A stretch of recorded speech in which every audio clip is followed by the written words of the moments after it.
Let's start with a big question. Why do we experience flavour? Well, it's a bit of a challenge, I think. It's probably, you might say, well, by combining what is flavour, first of all, I guess. And that depends who you ask as to what answer you get. For somebody like myself, as kind of a gastrophysicist or psychologist interested in flavour and food and drink, I would say it's definitely going to have taste, sweet, bitter, salty, sour, umami, and whatever else. It's definitely going to have aroma, which is probably most of the experience, the meaty, the floral, the fruity, the herbal. Add to that sometimes kind of a pungency or a trigeminal hit of cooling or spiciness or ginger.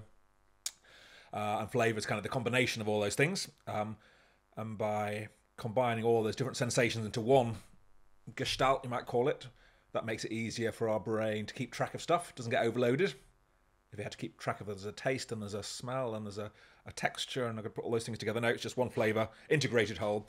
So that makes it easier for us to track stuff that's in the environment.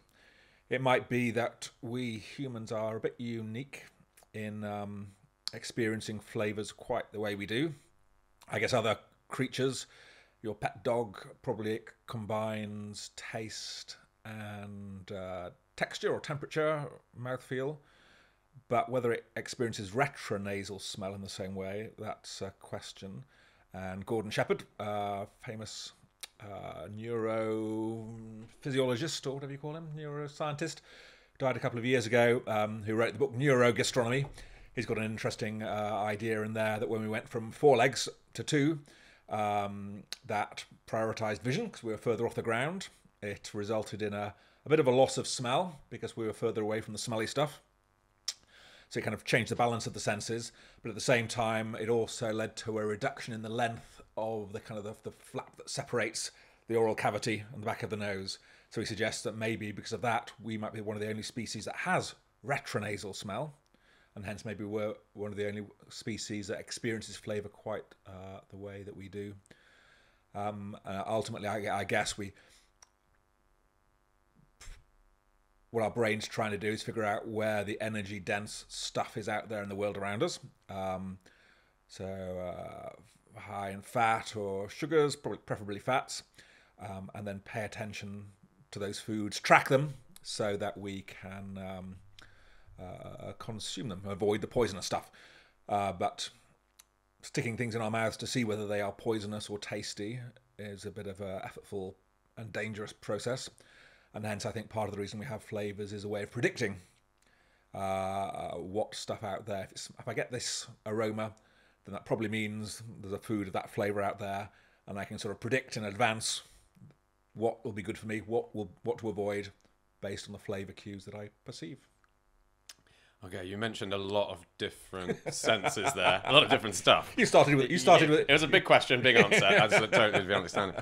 So a lot of different senses there and how they interact, and I definitely want to get into each and every one of those and break them down to understand how they work and how they play into that whole flavour experience. But maybe actually it'd be good to understand a bit more about what you do first. So what is your laboratory? We're in Oxford. What does your laboratory do, and what are you studying at the moment? So we are here in Oxford. The laboratory is a bit non-existent at the moment because our building was closed down with asbestos back in 2017. Oh, no. And we might move into a new building, hopefully, at the end of 2025, I guess. A year from now, for me. So at the moment it's a bit, some in temporary offices here and there. I spend most of my time working at home or out in the field or doing experiments online. The lab, we have about 5 or 6 people around at the moment. Some PhD students, some academic visitors from different parts of the world. They're all kind of interested in the senses and how the senses combine and trying to apply the latest insights from brain science and psychological science to the design of enhanced food and drink experiences or other kinds of entertainment experiences now. So, for example, I've got one student, Chanyi, who's working on can you make foods look more delicious by adding steam, a kind of a dynamic cue to videos, to adverts, or even to kind of static steam. So it looks like it's moving if it's static on a package, a frozen packaged goods. Hard say. to photograph steam though. Sometimes you need a lot of steam for it to appear on the camera. Yeah. So we've got some clever Japanese software that we can add steam at will, make it go whichever direction, and change its texture. And that's nice. We've also got a Gibi who's been over for a few months from Italy, and he's very interested in sort of technology and food. So with him, we've been looking at AI recipe creation, topic I think you're interested in yourself, to see whether people would do they feel differently about recipes that are created by, they believe to be created by humans, chefs or mixologists versus AI, and does that vary by the kind of food, if it's a regular dish or something innovative. Looking at AI creation of food images to see whether people can tell the difference of an AI generated food image from a real one, and then whether or not they can tell if they believe it's created by AI, do they like it more, do they like it less, and things in that space. And a few others who are working on smell and imagery, trying to design culture fair test to assess individual differences in our ability to imagine tastes and textures and mouthfeels and orthonasal sniffs, but also retronasal smells. And we think no one's come up with a very good test that we could give to people around the world, and then try and track whether differences in our ability to imagine flavours has any consequences for the kind of food choices we make, the kind of foods we desire, or vice versa, if the kind of food experiences we have enable us to, or some people, to imagine better flavours or novel flavour combinations. When you say working out in the field, does that mean just eating in restaurants? Sometimes when we're lucky. So it can be doing research in restaurants. We do quite a lot of stuff with Joseph Youssef of Kitchen Theory in London. Just setting up some new experiments with him. We've got experiments running in Milan that are very exciting with our chef Federico, who's got a dish that makes 60% of his diners cry or feel like crying. Wow. He didn't intend that to be the case. It just sort of happened when he launched his new menu, and we'll be doing experiments with the diners in his restaurant, varying the kind of conditions around the dish to see, is it this factor or is it that factor? So that'd be kind of a fun field experiment. What is the dish comprised of? It's just rice pudding. Is it really bad rice pudding? No, it's just a nice rice pudding. But it sort of comes. Federico does like a new menu concept every 6-9 months or so, and this one's ayahuasca without the psychotropics. It's a kind of idea, and this dish comes at when he sort of creates his menus on an emotional journey. Whatever called the Cinderella kind of things get better, they get worse, and they get better again at the end. It's right at the trough. Storytelling. When this dish, when this dish comes out, right after a very chaotic dish. So maybe it's that point. From chaos comes some sort of sense and order. So that's relief, and maybe you cry because of that.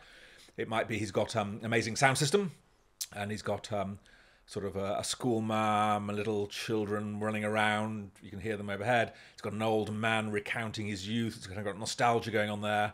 When the dish comes to you, a wafer's broken over the top of it, a bit like a Eucharist kind of religious thing. Yeah. And at the same time, we've got some... I think it's Sigur Rós, one of those a sort of Scandi bands. Angelic, but with some very, very low frequency sounds that you can't hear. So like 0 to 20 hertz. That I think sort of you can feel them. So they sort of make you feel your body, and it's something in that mix of all those factors. And so we've been giving 100 diners exactly the same experience without those low frequency sounds. Another 100, people who come to drop off the supplies. They get brought in. Would you like a bowl of rice pudding? Yes, please. Did you feel like crying? What are you talking about? But of course I didn't.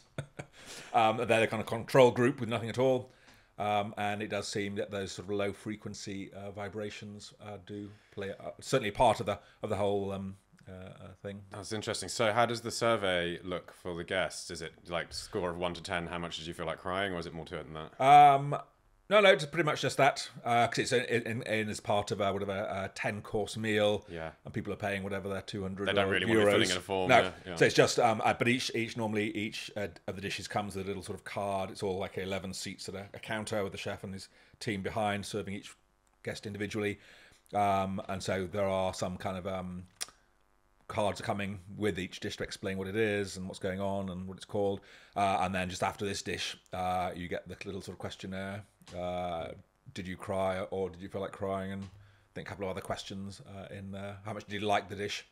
And then we can see, you know, if this dish delivers this extraordinary emotional response, does that make the food taste better or not? So how does kind of the evoked emotion impact? And for us, it's really great when I got to meet the chef. He's got a sort of sensorium menu, so it's all about multi-sensory stuff with lights and sounds, textures and incongruency.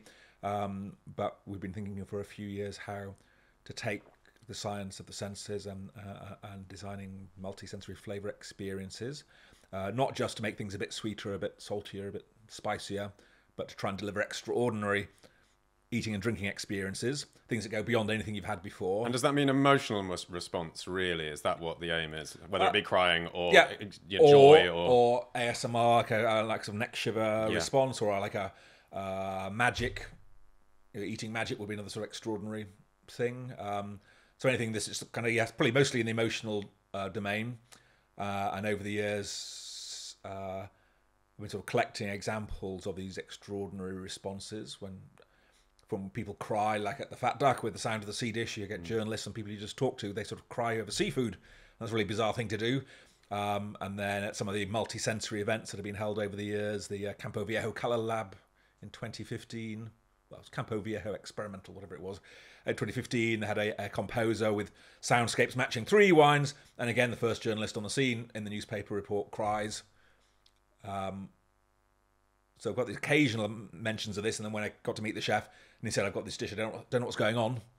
That was kind of a great opportunity to work with the chef and to do stuff that, for me, if my subjects in the laboratory experiments kind of cry, then I'll be in big trouble. I'll be hauled in front of the ethics panel straight away. What are you doing? You can't do that to people. It's not fair. It's unethical. Whereas for a chef, it's fine. It's slightly unnerved for him to have people crying. He didn't know what. But and hence not normally a good thing either. No. But you know, if the power of the dish is the thing that causes it, and it's not because it tastes so bad, you know, I mean, you'd have to go pretty far to make something taste so bad that people cry. You know, and yes, you're a child, of course. That happens a lot with children. So, how did you get into this line of work? Where did this all start? I guess as an undergraduate, doing other stuff than research, and had to do a project and left it too late. And then somebody said, "Go and see this guy," and he had who's a DJ down the Cowley Road, John Driver, and he had a broken TV, so he had his the sounds coming out of his DJ decks in his little apartment. And there was just kind of a strange thing that was going on that at the start of movies, you'd have the kind of the theme music. Everything would seem fine. And then once the credits had finished, somebody would start speaking, a character, and suddenly there'd be disconnect because the voice was coming from the loudspeakers of the hi-fi, but the face was on the screen. And then a few seconds later, your brain just kind of fused it all together, ventriloquist illusion, and it was all fine again. And so my first experiments were kind of breaking TVs and moving the sounds around, looking at these connections between hearing and vision. And over the years, I've just been adding more senses to the mix. First touch, and then sort of, I should have got into flavour much earlier, but none of the psychologists study flavour because it's messy and you can't deliver it on a computer screen.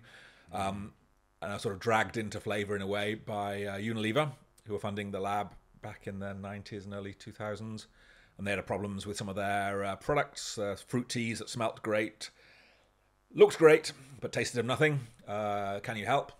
And a few other food things. And sort of that got us into the world of food, trying to apply the science of the senses. And you know, I say I should have got there earlier because food is the most multi-sensory thing that we experience, really. It does engage every single sense. And then after a few years working with Unilever on some of their applied problems, not because I was interested in flavour, but then when you got into it, it turned out there were lots of fascinating things going on that, you know, the sort of smell turns out to be our oldest sense. It's the only sense that our nostrils don't cross over in the way that my right hand goes to my left brain, my right ear goes to my left hemisphere. No, my right nostril goes straight back. And so it's a whole wired wholly differently. Before the two hemispheres were formed, like evolutionarily. Yeah. and it doesn't go through the thalamus. So it actually smells a really interesting sense, it turns out. So I kept finding that there were these really interesting kind of theoretical questions about flavour when I got in. And then after a few years, got introduced to some chefs, first Heston Blumenthal at the Fat Duck, and suddenly we started doing experiments together, and that led into dishes on the menu, such as the Sound of the Sea, created on the basis of an experiment we did here in Oxford back in 2007. And for me, it was a sort of a revelation that after doing 15 years of working on a car warning signal design a little bit, how to get drivers to drive more safely, to brake more soon after if there's a potential collision, we'd vibrate, then we'd play sounds, do both things together. And even if we got the dream result, it would take probably 20 years before that insight would make it into a car that you could buy on the high street. Same thing in Unilever, the internal kind of chefs there were never very good at taking the science and turning it into a delicious thing.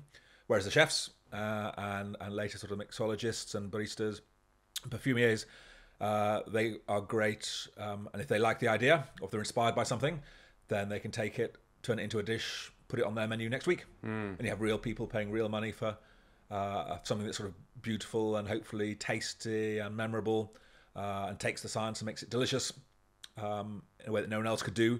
And so for me, it just seems that innovation happens much faster in the world of flavour and food experience than anywhere else, and that's what kind of keeps you in it. But I wanted to do more, and especially as I think there are some working in the food and drink sphere who say, no, we just do it. We don't need brain science or psychological science or gastrophysics or any of that stuff. You just need a good palate. But I think there are a growing number of young professionals who say, no, I'm interested to get insights from other areas. One of them is from sort of the psychology and the gastrophysics, and I'll take from that some inspiration to help me design different kinds of food and drink experiences. So with that interest and that capability, it's very exciting times, and surprisingly there are a few other people doing it. The psychologists still keep doing hearing and vision on a computer screen. The food scientists keep still doing taste tests on frozen Brussels sprouts and frozen chicken breasts every day of the week, and there's virtually nobody in that space of more artistic, creative food design and science together.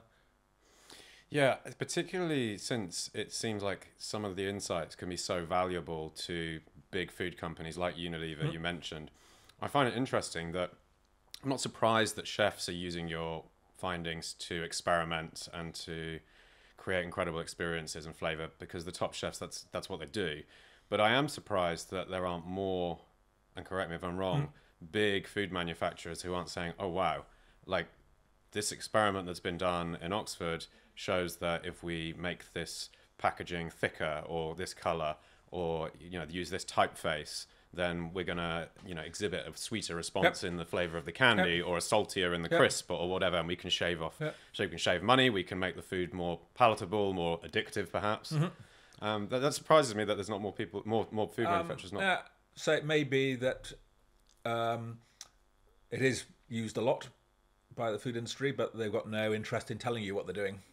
So the difference is that the chefs might foreground the science or the innovation or the exciting stuff. The food companies will take some things and just not tell you.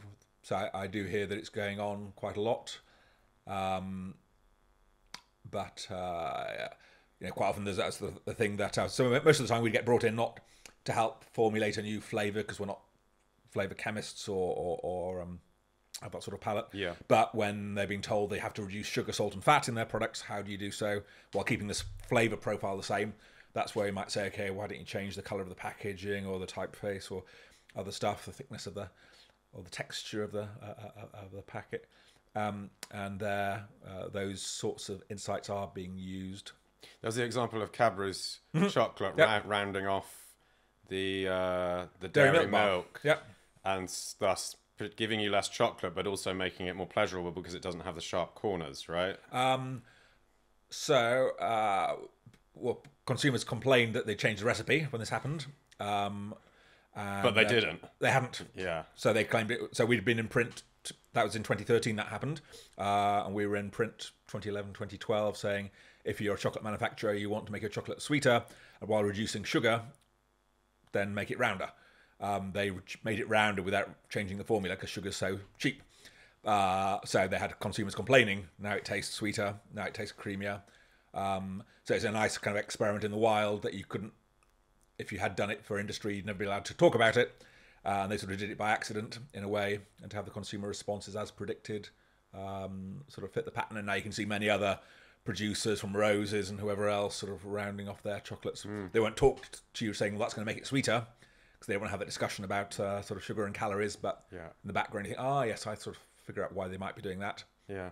I mean, I'm surprised they're not funding a lot of your research, frankly. Like, given the opportunity, because the scale of the business, and the opportunity to shave off 5% of a chocolate bar, for example, it seems like throwing some money your way and getting some of this research funded to see how they can improve their products in inverted commas here. It seems like an obvious one. Maybe they'll listen to this and take note. No, it is happening, and I suppose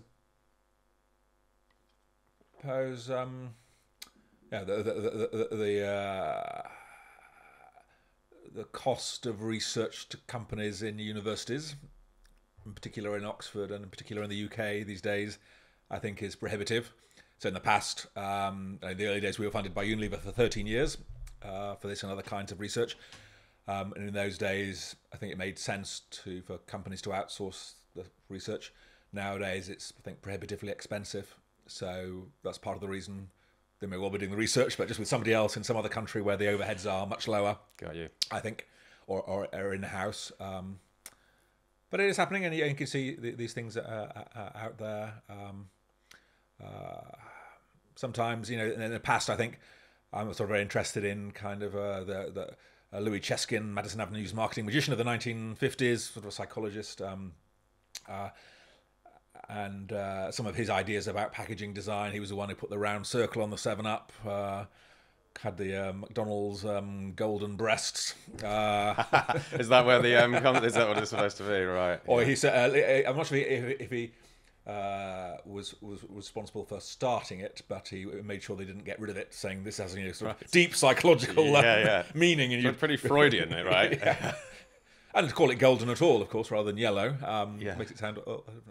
And so he, back in the day, I think had lots of insights about sort of shapes and tastes and colours, and he was telling people to round off the edges of the labels on the gin bottles, not have an angular label, but round them off. Because while it's the men in those days who were drinking the gin, it was the housewives who were buying the gin, and they'd find it less threatening. And he came across lots of stuff that's very intuitive, but never really told you how he knew it, nor how widely it extended. Whereas now I think what's changing is a sort of more systematic approach to this kind of design. I guess a lot of it just is about going back to kind of first principles of why we want the thing in the first place. And we're going to get into taste and texture and temperature and everything, but I mean, is it fair to say that basically all of these senses are there for the purpose of ensuring our survival, i.e. not poisoning us, calories, and you can break that down perhaps specifically to fat or sugar or protein or whatever. Is there anything else? Is there any other rationale as to why we might experience flavour beyond survival, procreation, etc.? So what is it, the 3 Fs? Foraging, fornicating, and food. And you can switch out the middle one if you like. So these are probably all very multisensory activities. And for flavour...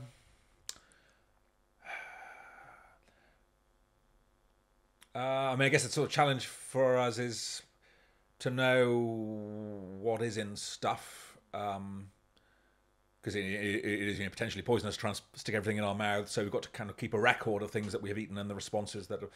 But at the same time, I guess I don't think we're evolved. So our brain is probably nothing gets your brain more excited than the sight of your favourite food or drink when you're hungry or thirsty.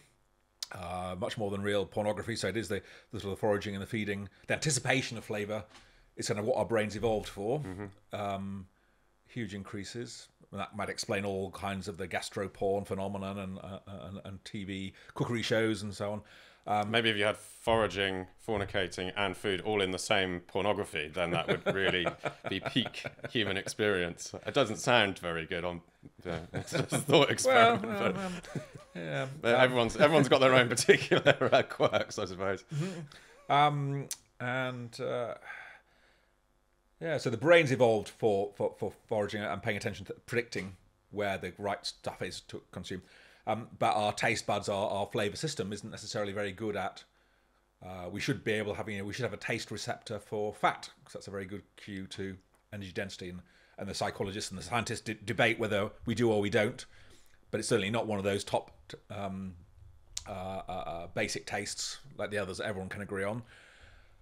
And so for me, it's sort of, I think we're sort of battling with a not ideal tasting apparatus. I'm trying to make the best of a bad job. And for me, I was really curious about the other, because sugar, I guess, is not a very good cue to energy density.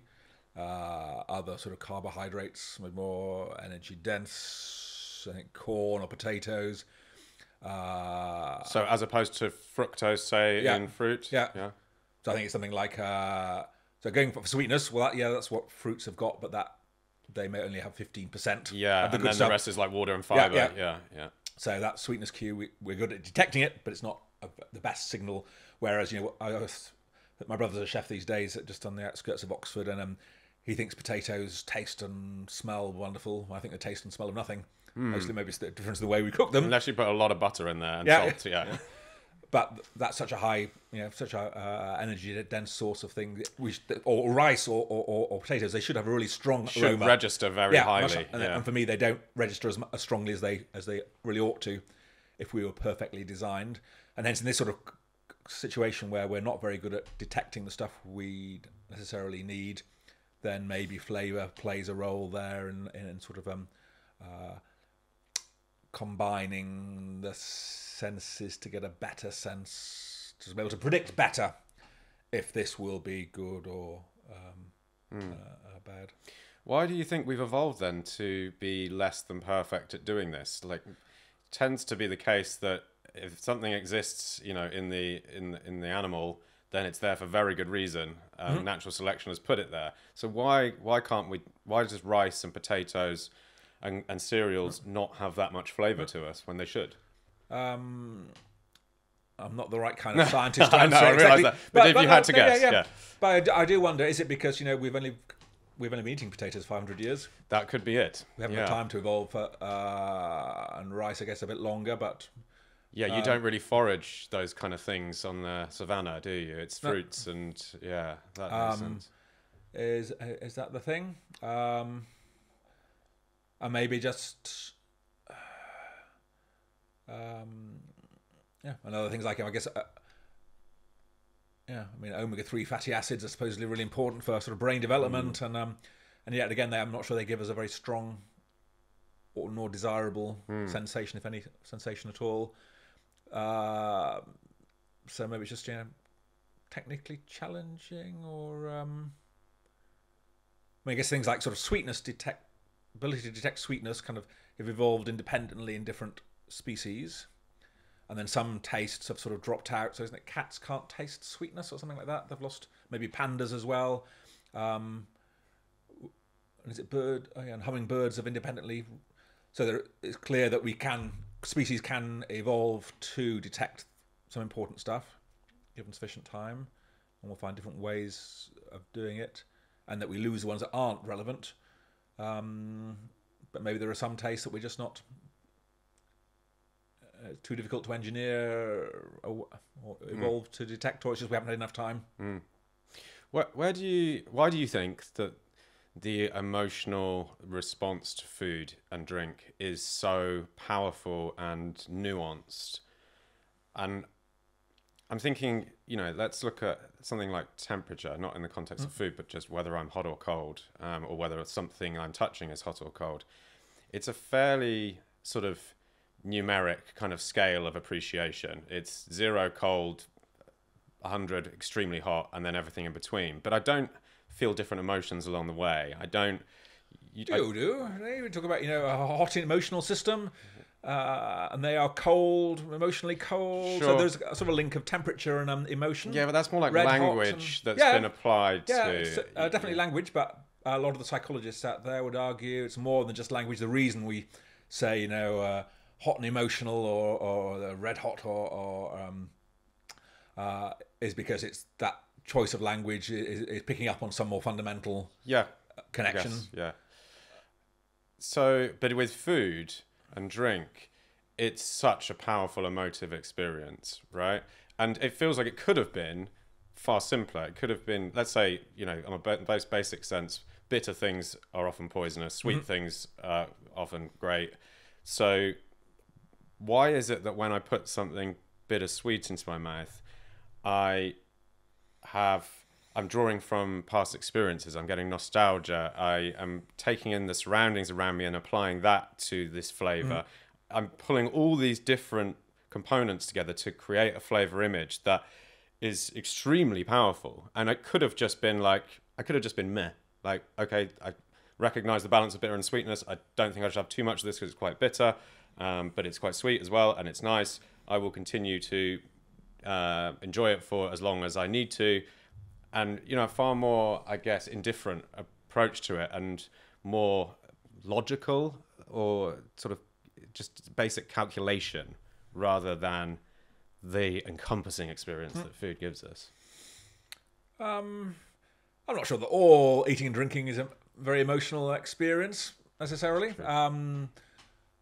Certainly there are the comfort foods and the most amazing, whatever a meal you've had is probably a very emotional experience, wherever that might be. Lots of the rest are just a bit more mundane. And I guess on the one hand, I forget whose paper it was, but it's like, eating is the most dangerous thing we do. Putting something into our bodies that could poison us, taking into it and incorporating things, that's a really dangerous, it's one of the most dangerous things we do. And hence, for that reason, you might want to sort of imbue it with emotion to motivate people to do something that is potentially dangerous. And by imbuing food and drink with the emotion, that sort of, I guess, leads to a kind of an approach versus. So, I guess fundamentally we are approach or avoid. It's a decision about everything in life, and emotion helps to draw us towards certain things and repel us from others. Link that to food, because consuming things from outside that could be poisonous is the most dangerous thing we do. I mean, as well as that sort of fundamental thing, I guess there's also a bit about I guess the whole world of comfort food would say that probably actually very rarely do we eat because we're starving or thirsty. Most of the time we eat for other reasons, because we smell the coffee, we see the coffee shop, we're socializing, or we're going for comfort foods. So maybe there's sort of an emotional value beyond any nutritional stuff that's rarely actually essential for us. So it could play that role. And that maybe as well, I'm very interested in the moment in sort of ice cream. I'm going to give a talk about ice cream to an ice cream conference. And there's some sort of stuff in there about why is ice cream always at the end of the meal, mostly. How can people eat ice cream when they say they're full? Yeah. Second stomach, yeah. Yeah. There's something sort of interesting psychological there about, again, it's not about nutrition, but maybe it's about an emotional pull, or maybe something about sensation, this sort of coldness. So our pleasure in sensation and food and drink being a vehicle to have more sensations. Forget the nutrition, just sensations per se are sort of are valuable, and that maybe ice cream gives you more of those, or in more intensely, or what a variety, and hence that's that sort of hunger for sensation rather than nutrition. Yeah. Speaking of ice cream, I seem to remember, I think it was one of Heston Blumenthal's books, actually, so perhaps you had a part to play in it.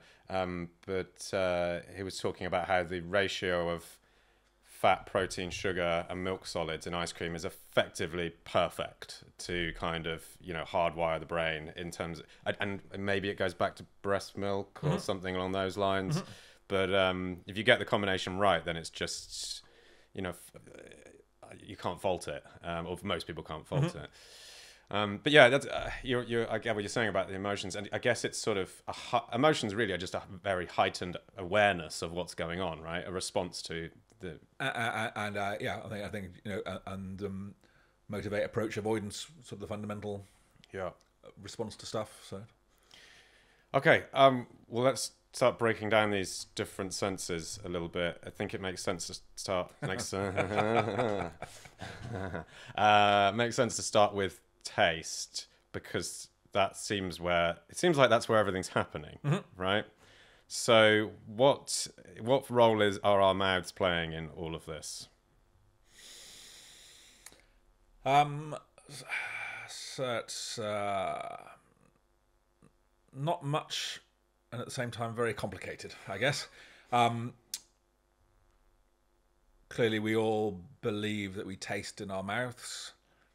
And again, this might go back to this notion that I'm detecting the aromas of the food in my nose, and maybe that's 75 to 95% of what I think I'm tasting. I've seen the colour, I've heard the crunch, or the carbonation, and all those things are being detected in different places: my ears, my eyes, my nose, my mouth. Much simpler just to glue all that stuff back together and say all of those sensations really belong to that stuff that's in your mouth currently. And especially because that's where you're putting the thing. Yes, right? Yeah. So it is, it's kind of a clever solution, you might think, to attribute the flavour to what you find in your mouth. And yet when we think about what's in our mouth, then it's just taste buds, taste receptors that only seem to give us bitter, sweet, salty, sour, umami, possibly fatty acid, possibly a few other compounds, but metallic maybe. But metallic, it turns out, well, there are different kinds of metallic. There are metallic taste, metallic smells, and metallic flavours. Right. So it gets really complicated depending on which metal you're tasting or smelling. But that's a very interesting one. But yes, there are some metal salts that you taste as metallic, even with your nose closed. Which is the proof that it's a taste. Among other things. Yeah. Yes, so for other things, the perception of sweetness doesn't normally change. Actually, it does, but if you just had sugar in your mouth, blocking your nose wouldn't make any difference. Whereas if I had a jelly bean or something, then closing my nose or not would make a big difference to the experience, because all the fruity notes are coming from my nose, not my tongue. So we've got those sort of 5 or 6 basic tastes. Another ones that things like kumi, which is sort of the thing after umami. Right, I haven't heard of this one. And seems to sort of, it's what you get in things like sort of Marmite.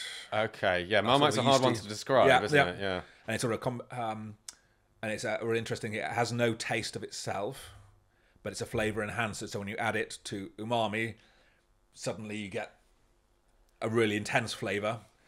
Right.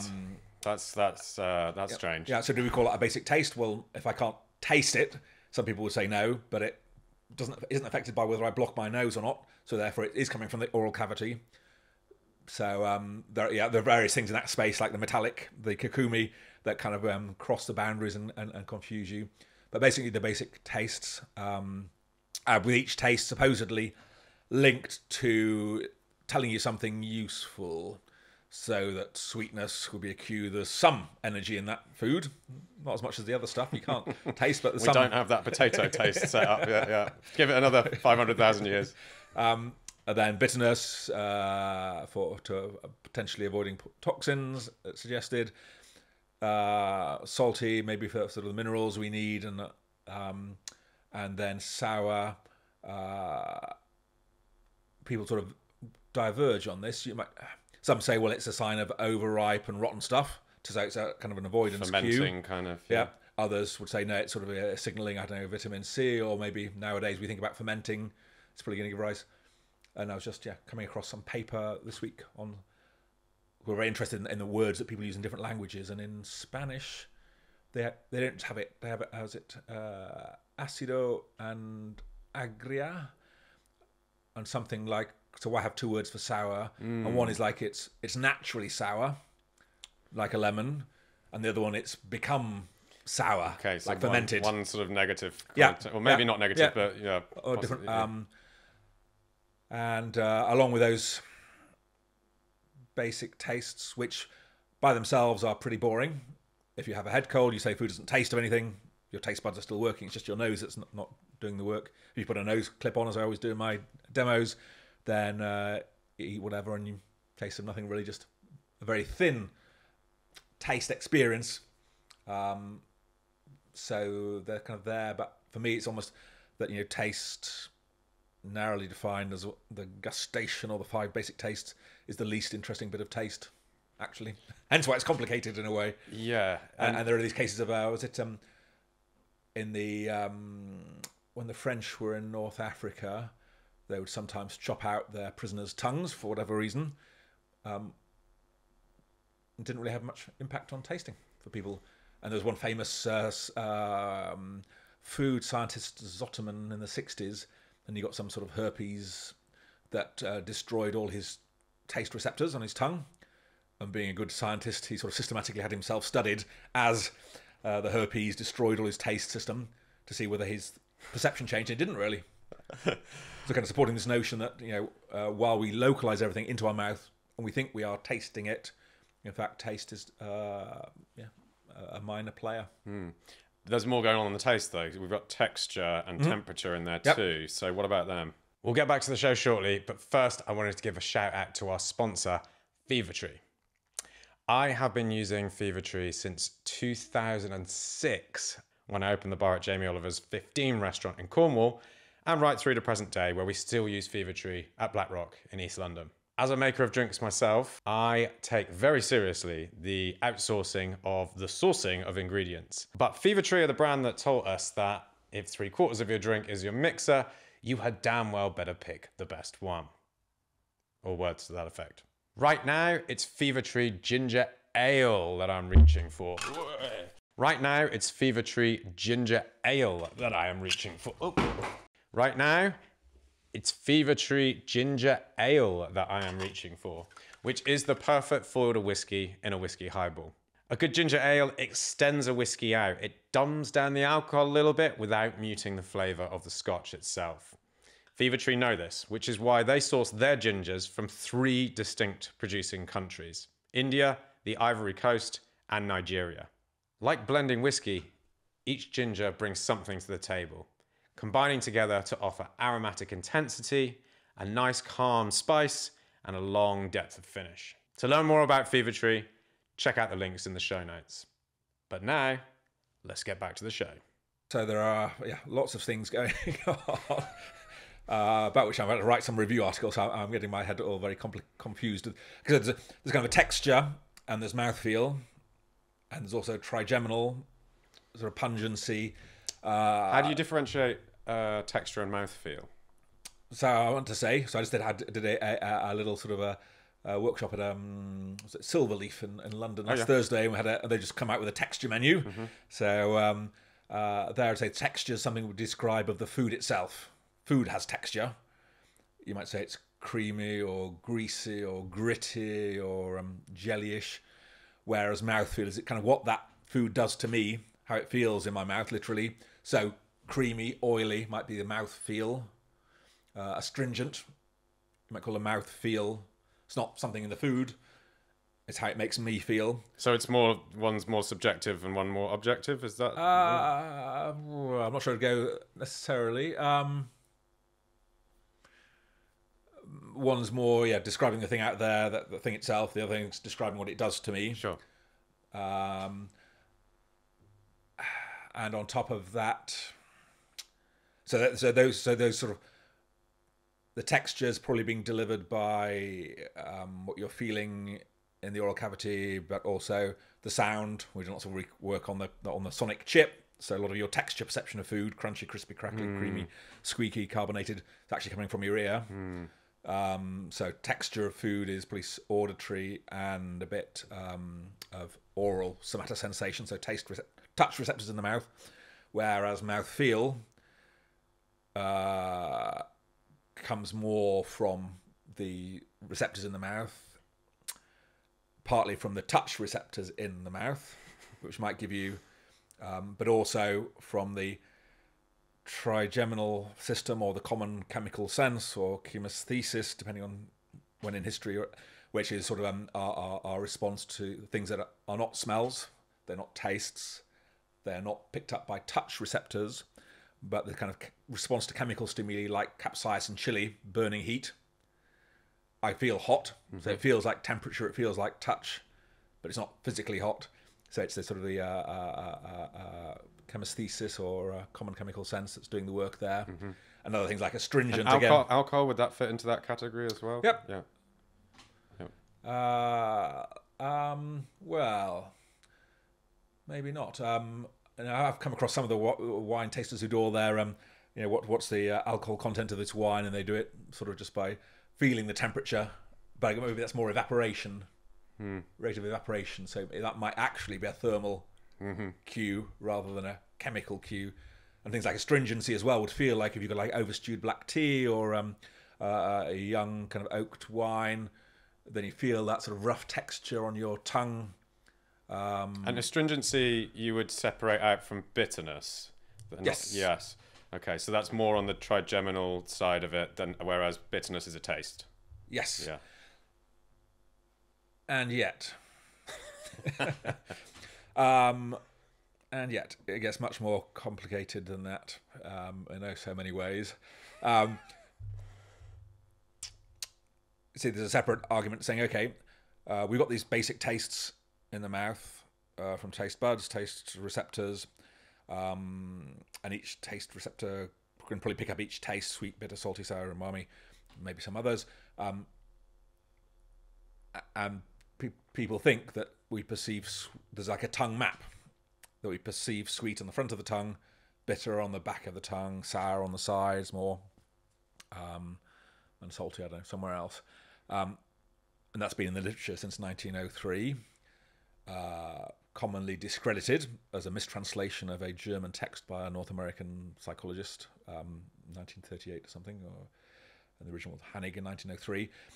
So you'll find the tongue map in lots of esteemed textbooks. I mean, it's most people's kind of, that's about as far as their knowledge goes on flavour, right? That tongue map, everyone can see it in their head, you know? But it's been completely discredited. It's completely wrong. But I think it's sort of partly right. Hence, again, another one of these confusing things that make flavour so much fun. So our taste receptors are not everywhere on the tongue. They're sort of asymmetrically distributed.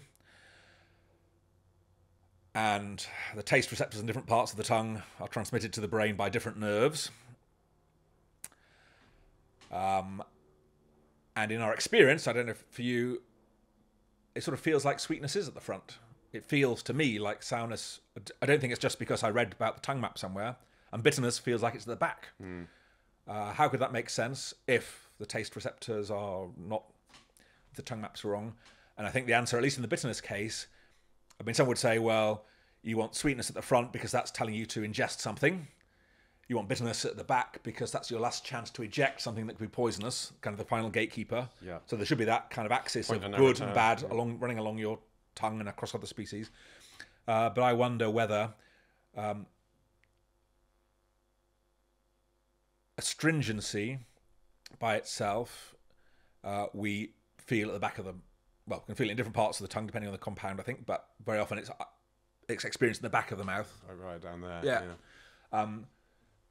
And many bitterants are also astringent. Yes. So these are, few sweet things are astringent. So it's kind of a correlation between of compounds that will be both astringent and bitter.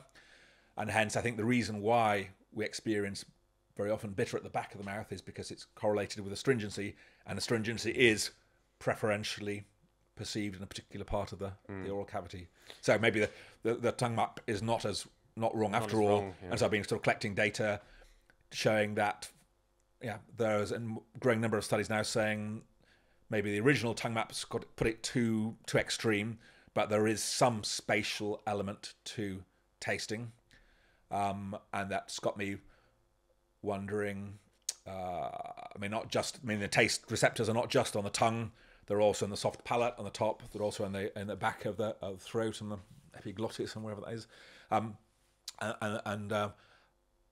there is also these kind of throat sensations that you get with extra virgin olive oil, where when we do the expert tasting, it's like one cough or two means it's very good olive oil you've just tasted, because it's got that throat irritation.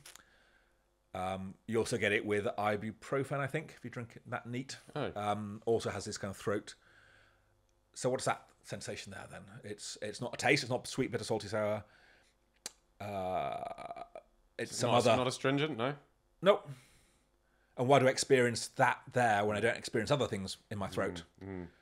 So there's more to taste. And that's a question. Well, if you understood how it worked, could you actually take tastes out of the mouth? Could I taste on my fingertip? Yes.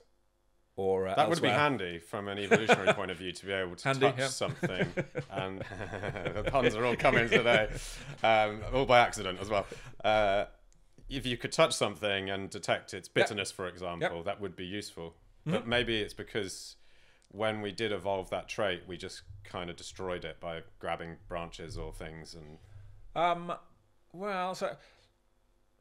I guess if looking evolution, there's J.Z. Young. I guess was he a Hungarian or biologist, but worked in London, and he's got this really interesting paper, just a conference paper from 1968 from somewhere in the States, and there he notes how in pretty much all species, the brain, if you've got a brain, will be close to the point of entry.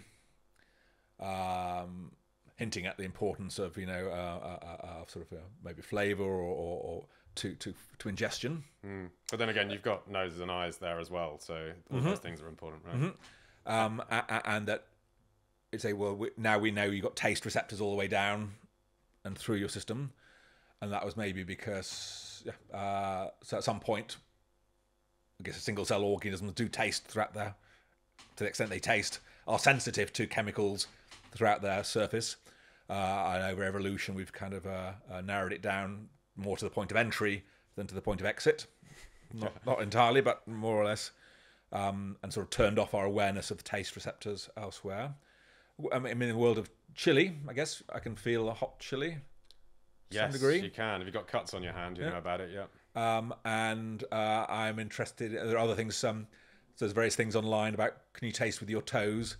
If you get some garlic, mash them up, put them in a plastic bag, stick your foot in the bag thereafter and tie it up. Then 30 minutes later, you'll taste the garlic. Really? Because allicin, the kind of key compound in garlic, can pass through the sort of skin surface. Because you can sweat garlic smell out as well, can't you? So I guess it makes sense. It's a two-way. And apparently, if you stick your testicles in soy sauce, there's some TikTok trend. I don't advise anyone to do this at home, but apparently you can taste. Don't do it in public either, though. Well, so maybe there are some hints. I guess when you put the garlic in a bag over your foot, that's not an immediate. You don't taste it there and then, but there's sort of a sense of tasting with your toes, maybe, and whether if you knew the other rules, could I take taste at least out of from the oral cavity and get it out to my cheek somewhere a little bit less. Yeah. So just going back to the tongue map thing, is the suggestion that the map may be partly correct, one that we have a distribution of taste receptors that is not uniform across the tongue, or is it more a psychological process where the same as we're combining sounds with taste to make flavour and then putting it back in the mouth? Do you think it's the same? Yep. Well, yes. Yep. So clear, just based on the receptors on the tongue, you wouldn't expect to see any spatial distribution of taste experience. But I think in psychologically, the way we feel it ourselves, we do sometimes experience taste in different locations. And my guess is because it's by linking them to mouthfeel qualities, and maybe sour things it might be sour tasting foods. You can't localize the sour taste by itself, but when I taste something sour, I might start to salivate, and my salivary glands are not everywhere. So maybe I'm aware of my saliva production, and it feels like I'm tasting sour where the saliva is coming out, but it's not. It's, again, the brain playing tricks in sort of an interesting way that, for me, sort of nice to see. I've been at conferences where the neurophysiologists who do the single cell recordings of taste receptors say, nope, the tongue map is absolutely wrong.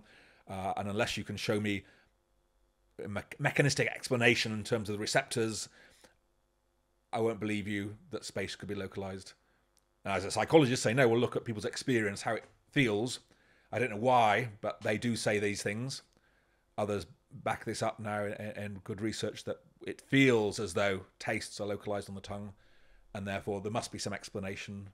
I think it's going to be, maybe as always, multi-sensory integration that helps to explain the sort of psychological tongue map, should we call it, rather than a physiological tongue map. Yeah, I guess like an analogy for it maybe is like the brain is the server farm, and then your senses are sort of nodes, individual computers or detectors, and they're performing one task only, and then the brain is the one that's crunching it all together and then outputting the result, rather than making, say, the tongue a more complicated entity than it needs to be, and by placing taste receptors in patterns, for example, on the tongue, you just all over, brain crunches it and then feeds back to tell you what that thing tastes like. And that may be it's kind of one of the illusions that psychologists have discovered years ago, is if you sort of drop a tastant on the tongue, you can't really localize where it is. But then if you get a tasteless Q-tip and sort of run it across people's tongues, they'll be convinced that the taste is coming from the tip of the Q-tip. So implying that we use touch to localize taste, and then hence maybe the same thing for the astringency.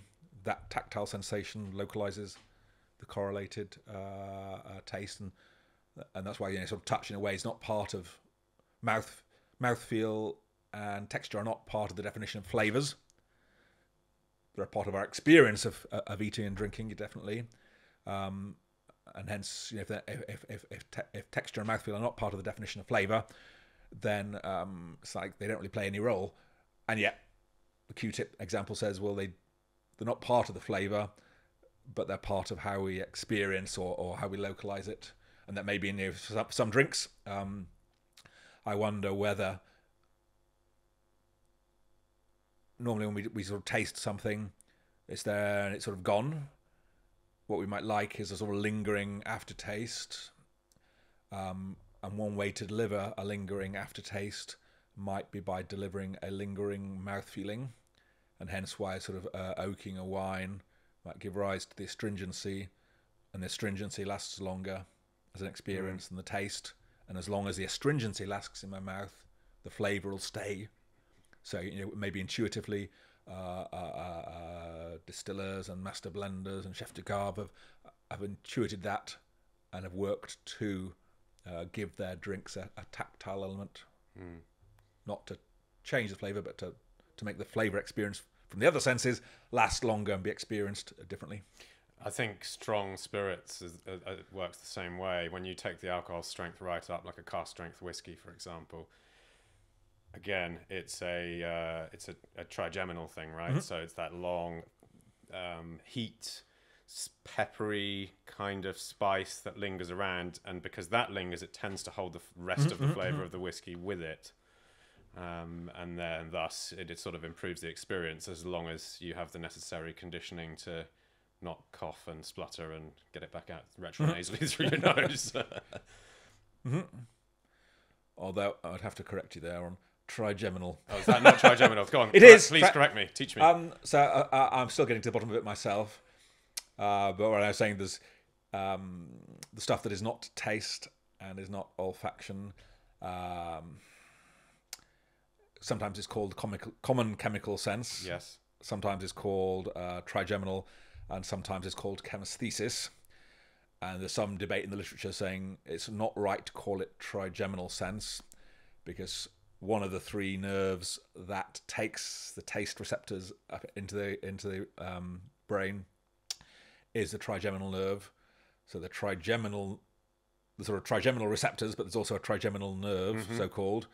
So when you call it trigeminal, which one are you referring to, the receptors or the nerve? Yes. And in fact, the trigeminal nerve takes some taste to the brain. Okay. So for that reason, call it chemesthesis. So apparently. Chemesthesis, yeah, or specifically the trigeminal receptor. Yeah. Okay. Smell. What's that all about? Because for most of us, the experience of smell is the aroma of the things outside of the human body. And again, evolutionary useful. We can smell whether something's decaying. We can smell if it's sweet, perhaps. Although I'm still not convinced you can smell sweetness, to be honest with you. But anyway, and I guess it tells us other things about the environment as well. So, what is going on in the flavour realm with smell? So, according to many scientists and popular press alike, 75 to 95% of what we taste is what we smell. Most of those claims and stats sound very precise. Impossible to give an exact number, but kind of captures the intuition when you've had their nose clip test or tried eating or drinking with a cold. That sense of smell is probably two senses of smell. Both the sniffing, as you mentioned, very useful, telling us what's out there. And then the kind of the silent sense of smell, which is the retronasal smell. Whenever we chew and swallow, volatiles come off the food, mixing with saliva, all agitated in the oral cavity. And then as we swallow and such like, volatile rich air is pushed out of the back of the nose, stimulating exactly the same receptors, we think, as when you sniff from the outside in, but in the opposite reverse order. And the brain is very good at distinguishing the difference between the flow of the air, yes, basically. Yes, yeah. And that retronasal sense of smell is presumably part of flavour. Orthonasal smell is just predicting. It's not part of flavour, it's just telling us what's out there. Just like when I see the colour of the food or drink, I have an idea what it might be. When I smell it out there, I have an idea what it might be. As you say, it might be sweet. Whether it's innately sweet smelling or just learnt is I think an open question. Probably most of it's learnt, and that probably we learnt that vanilla smell sweet, and hence when we add vanilla flavoured something or other to a food or drink, it will probably taste sweeter to us. But it's an association, though, rather than... In that case, yes. And I'm sure in most cases, yes. But I'm on the path to try and show that maybe there are a few odorants that are innately sweet. You don't have to learn them. So something like roses. We don't eat many roses. And they're not sweet when you do. No. But they smell sweet. But then is there a chemical in the aroma of rose that appears in other sweet things that are sweet? Hence the association. I mean, I can't think what that might be, but maybe certain fruits, can be a bit... Lychees are kind of rosy, right? Yeah, that's true. So maybe that. But maybe... so an ongoing quest. And I think, if it was all just learning that we come into the world, I think we come into the world with an innate response to liking sweet, disliking bitter. We learn what to think about salty as we develop, probably disliking sour. But all our responses to odours are all learnt, and things only become sweet or salty or bitter smelling as a result of associative learning and experience of foods and drinks. I'm sure that covers most of it. But I do think if that was the only explanation, then we ought to be able to kind of combine any taste and odour or flavour or aroma. Because you could just learn anything. And I think there are certain combinations that somehow sort of work better. I don't know why that would be.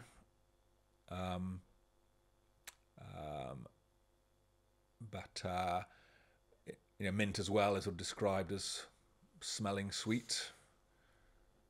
And you go back in history, sweet pea, sweet mint. Do you think it's toothpaste, maybe?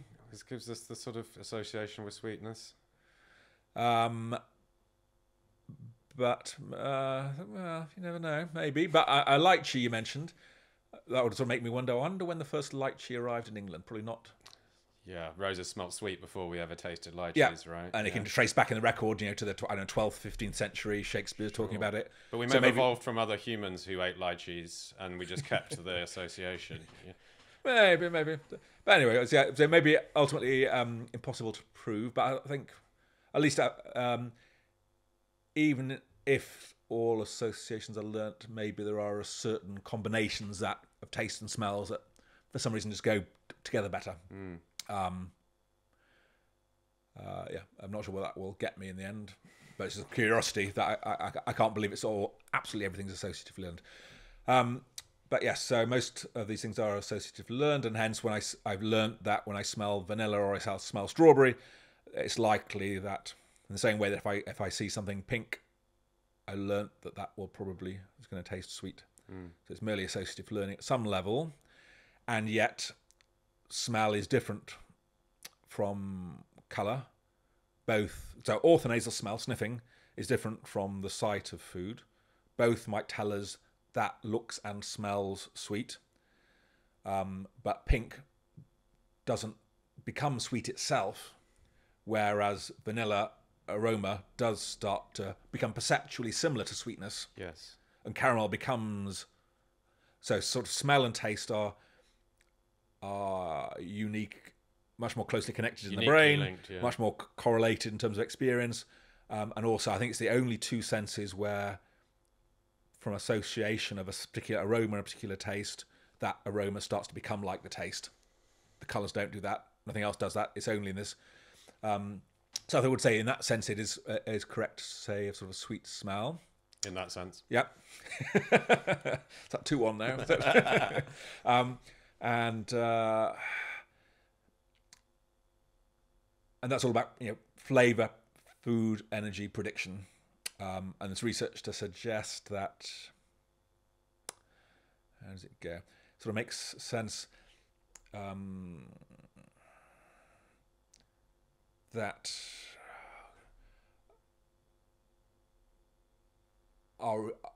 the way our brain learns about nutritive tastes. So it makes more sense for me when smelling stuff to know where the good stuff is. And that would help me forage better if my brain kind of amplifies the smells that are associated with sweetness. Yes. It's of little value to me to amplify the smell of bitter stuff that might be poisonous. Sure. So our brain kind of responds differently depending on whether the smell and taste is linked to something we need versus do not. And then separately, if it's... then again, yep. Wouldn't it be useful to be able to smell, poison or things Yeah, that are... but I don't need to ramp that up, really. 'Cause if I can't smell it, then I don't know it's there. True, yes. So then you just select the stuff that does smell good. Yeah. And your brain sort of, amplifies that smell, so you find it easier to find the energy because it's more salient to you. Whereas the other way around, that's... I'll give up on that, it's too complicated. But sort of makes sense. That's the taste can enhance smell, but smell can't enhance taste. But it all makes evolutionary sense, whatever it was. And so we've got this sort of orthonasal sense of smell. It's great, all the stuff out there, but orthonasal sniffs, smells, aromas are a bit different from the colours that also go with foods. And then we have the second sense of smell that's kind of silent to us. We're never aware that with this volatile air is pushed out of the mouth into the nose, exciting the same receptors, but our brain can tell which way the air's going and directs that stuff to slightly different parts of the brain. And it's that retronasal sense of smell that is part of flavour, as narrowly defined. But then that would make you think, if we've got two senses of smell, they ought to be different. It makes no sense to combine the smell of something out there in the environment with what I'm tasting in it. No. it does make sense to combine the aromas coming out of the back of my mouth with what's in my mouth, because those belong to the same. And yet our brain doesn't seem to care in the slightest where the smell is coming from. It integrates them in the same way. And also there are very few cases where the way things smell on the outside surprise us when we consume them. Nearly always, it seems like our brain's got it perfectly calibrated. When I smelled it out there on the shelf or on the bar or on the table, I thought it was going to taste like this. And then I do taste it, and nearly always it does taste exactly. There are exceptions, but very few. Maybe fresh ground coffee smells wonderful and tastes very bitter sometimes. Yeah. And maybe stinky French cheese can smell disgusting and whatever. But then when you taste it, it's a wonderful experience. The saltiness and the creaminess makes it. Whatever durian fruit makes smell like a toilet, but then Yeah. those who love it, love it. So there are a few counterexamples where the orthonasal and the retronasal sense of smell do different things, but very, very few, which is kind of peculiar, which is bizarre to me. It shouldn't happen. Well, I don't understand why you would expect them to be different. Well, I would expect it makes sense if my brain's trying to figure out what I'm eating now, to combine the taste that I get from my tongue and the soft palate and everywhere else with the retronasal smell, because those clearly do come from the same object, food, drink, flavored thing. It makes no sense for me to combine the smell of the street or your aftershave with what's in my mouth, because they don't belong to the same object. So I should be able to keep those kind of separate. Different rules should apply. And are you saying it's hard to keep them separate? But our brain, when people do experiments and they say, if I add vanilla odor, will it make what you're tasting sweeter? The answer is yes, it does. But it doesn't really matter if you're smelling ambient vanilla or the vanilla aromas coming from inside your mouth. Interesting. Which then leads to sort of all sorts of possibilities in terms of sort of drink experience design, about sort of ambient versus integral aroma components. Interesting. Yeah, well, like, when you put it like that, it is strange that we would combine external aromas with what's in our mouth, because they have no relevance to our nutrition or wellness, unless it's something like, I don't know, poisonous gas or something, maybe it'd be useful, but then smell alone does that, right? Yeah. And then maybe the other sort of interesting thing about the retronasal route is normally when we eat or drink, our experiences of a kind of a continuous flavour. And yet, if you think about the sort of mechanics, the volatile rich air is being pulsed out, and then it's cut off, pulsed out, and then it's cut off. So you'd think if 75 to 95% of your experience is coming from that pulsed aroma, retronasal should be smell, like a wave. Yeah, should be on, off, on, off, on, off. It's never like that. So our brain, again, is sort of maybe filling in the gaps. Smoothing it out. Yeah, perfectly. So we're utterly unaware of the absence of the thing between the sort of swallows and... That's interesting. And it's funny that it should bother to do that, because if it didn't do that and there was a wave that timed with our exhalation, then it would be more obvious to us still, probably, that this is something that's happening right now in our mouths and not an external. Because if you, as you pumped air in and out, you'd have a better understanding of environment versus internal physiology, right? And so this and other phenomenon like it, the sort of filling in that is done so effectively we're never aware of it. It makes me sort of wonder about the role of imagination in tasting. And in the past, I always used to think what we experience is a result of what we are currently tasting, the taste receptors firing, the olfactory receptors. So we perceive what we're actually sensing or perceiving. But the more I think about it, the more I wonder whether, in fact, a lot of what we perceive is actually what we imagine, what we predict we should be perceiving. And that can make, and that can make sort of sense of that is like the complete contrast between what you find in laboratory studies when you give people mixtures of 3, 4, 5, 6 odorants. You can identify each smell by itself, put them in a mixture. You can't pull them apart. You can maybe pick out 2.5 out of 5 or 6 odor mixtures. Experts know better. That's so different from, the 1,000-word reports that the wine experts, David Schilneck, for example, will give about the wines he's an expert in. So where's the disconnect there? Well, maybe the wine expert, when they're not tasting blind, and even if they are tasting blind, have an imagination about what they are tasting. And if they know what they're tasting, they can sort of pick up some stuff on the palate, and the rest is kind of projected from imagination. And then what we experience, what we recall, is actually this combination of imagination and perception. Yeah. And that becomes sort of a different way of thinking about flavour, of how much of what we're experiencing is imagined or predicted versus actual. Yeah, I mean, I think I can admit that when writing tasting notes for whiskey, you kind of let a little poetic license and creativity take hold, and you might pick out 2 or 3 flavours that are there, and then the language you use starts to actually make the flavour itself evolve as you use more descriptive terms. Like, yeah, that's there as well. Cinnamon. No, wait, it's a cinnamon bun with sugar on it. And then there's custard. No, wait a second, it's a creme brulee with pistachio and I'm tasting it right now. Yeah. There you go. And it is quite. It's a strange one because you're not exactly. I wouldn't say you're totally making it up, because once you instantiate it, it's real. You do experience it. But I could definitely forgive someone for thinking there's a little bit of nonsense going on there, and maybe reading too much into it. But in a sense, that maybe that's part of the fun of it, kind of creating this drama around the flavour. Yeah. And so we've got another file of stuff to write up, another of these sort of complexities of flavour. This orthonasal, retronasal. Why aren't they more different than they appear? On the sort of imagination or expectation side of things, that does kind of stack up, right? Because we do this with our other senses. A lot of vision is about what we expect to see, which is like how optical illusions work, right? When we're expecting something and then something else is actually there, and you can't quite resolve why that dot is the same color as that dot, and there's those vertical lines or whatever the optical illusion is.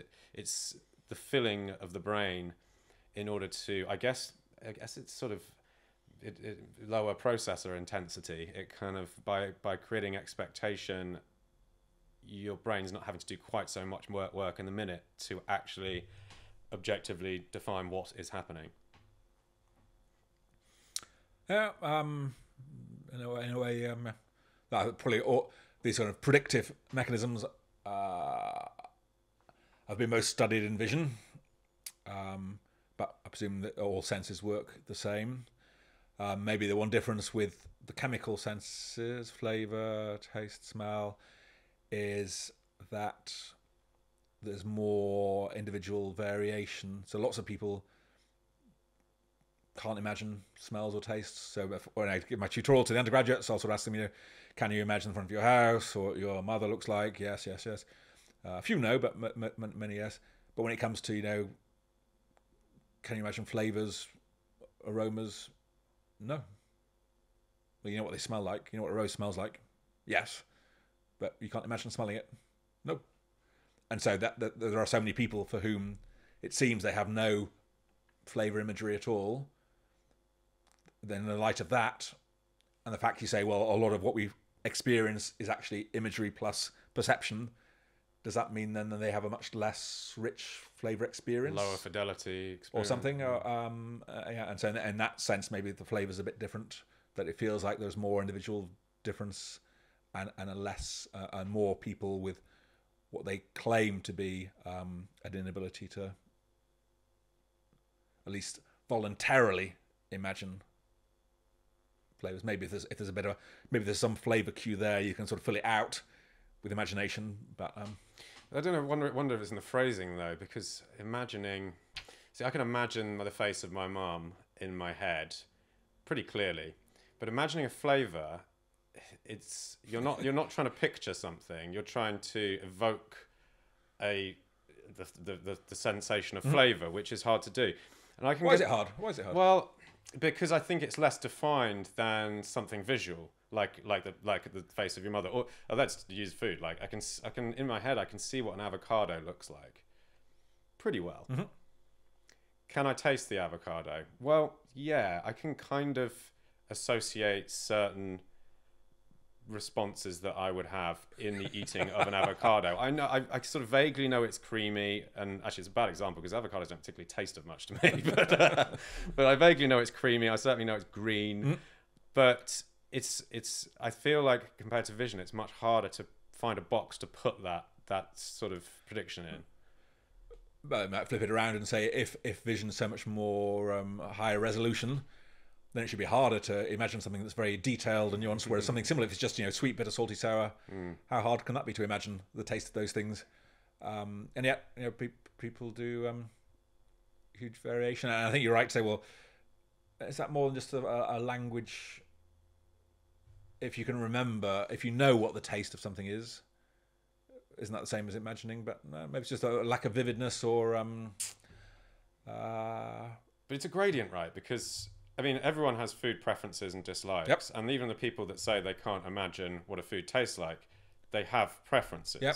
Now, is their distaste for that food actually not a result of its flavour and more an association of a past bad experience without being able to specifically pick out the flavour of that in their imagination? Or, in fact, are they able to imagine that flavour and know that they don't like it and therefore not eat it? And they just say they can't imagine flavour, but actually they can. So how would we discriminate that? I don't know. From questionnaires and such like over since 1909, so we know people do, in self-report at least, differ dramatically, more so for their self-reported ability to imagine flavours than for other senses. And I'm sure somewhere people will have done brain imaging experiments to say, normally if I ask you to imagine, when you're imagining the sight of your mother, we could look at your visual cortex at the back of the head and see an activity. And the more vivid you said you could imagine that thing, that person, the more activity we'd see. So when it comes to taste and smell, if I got you to imagine the flavour of something, the avocado, I might look for activity in the relevant early taste and smell areas. And if I found it, then I might want to say, yes, you really are. But then I don't know if the brain data is enough or whether it's purely about what you say. Sort of introspection's the only measure. But I would feel it's more than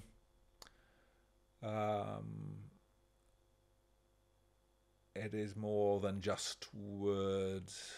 And that this, when people say they can't imagine it, I really do think they're different to me or to somebody else who says that they can.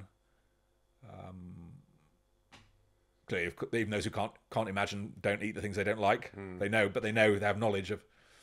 So when you imagine a delicious hamburger, let's say, don't know if you eat meat or burgers or whatever, but they're pretty tasty. And you presumably can imagine it with a certain degree of detail. Yep. Is it so strong that it can give you an emotional feeling beyond sort of I'm hungry? Let's remove that out of the equation. Yep. Do you actually experience joy, or some degree of joy, as you might actually eating a hamburger when you think about it? Well, actually, one thing you could do is when people imagine smells, it turns out they do, yeah. Inhale. So you could sort of, it's almost like jump starting the memory, though, isn't it? Right. So one might use that as a metric. People. Oh, I could do a burger right now. Yeah. So I might try maybe replace maybe interesting to see if I got you to imagine biting into a lemon, half a lemon. Would you salivate? Yeah. And I'm sure somebody in the 1960s, somebody has done that. And there are individual differences, so maybe that might be it's not really an emotional response. But it is a reaction, isn't it? Physiological response, that equivalent to what you would get if the thing was actually you're sort of simulating the experience, aren't you? Yeah. And there is research to say if you simulate the act of eating a Smartie 60 times over, then that kind of fills you up to some degree. It's a good dieting strategy. Yeah. Used precisely for that. Really?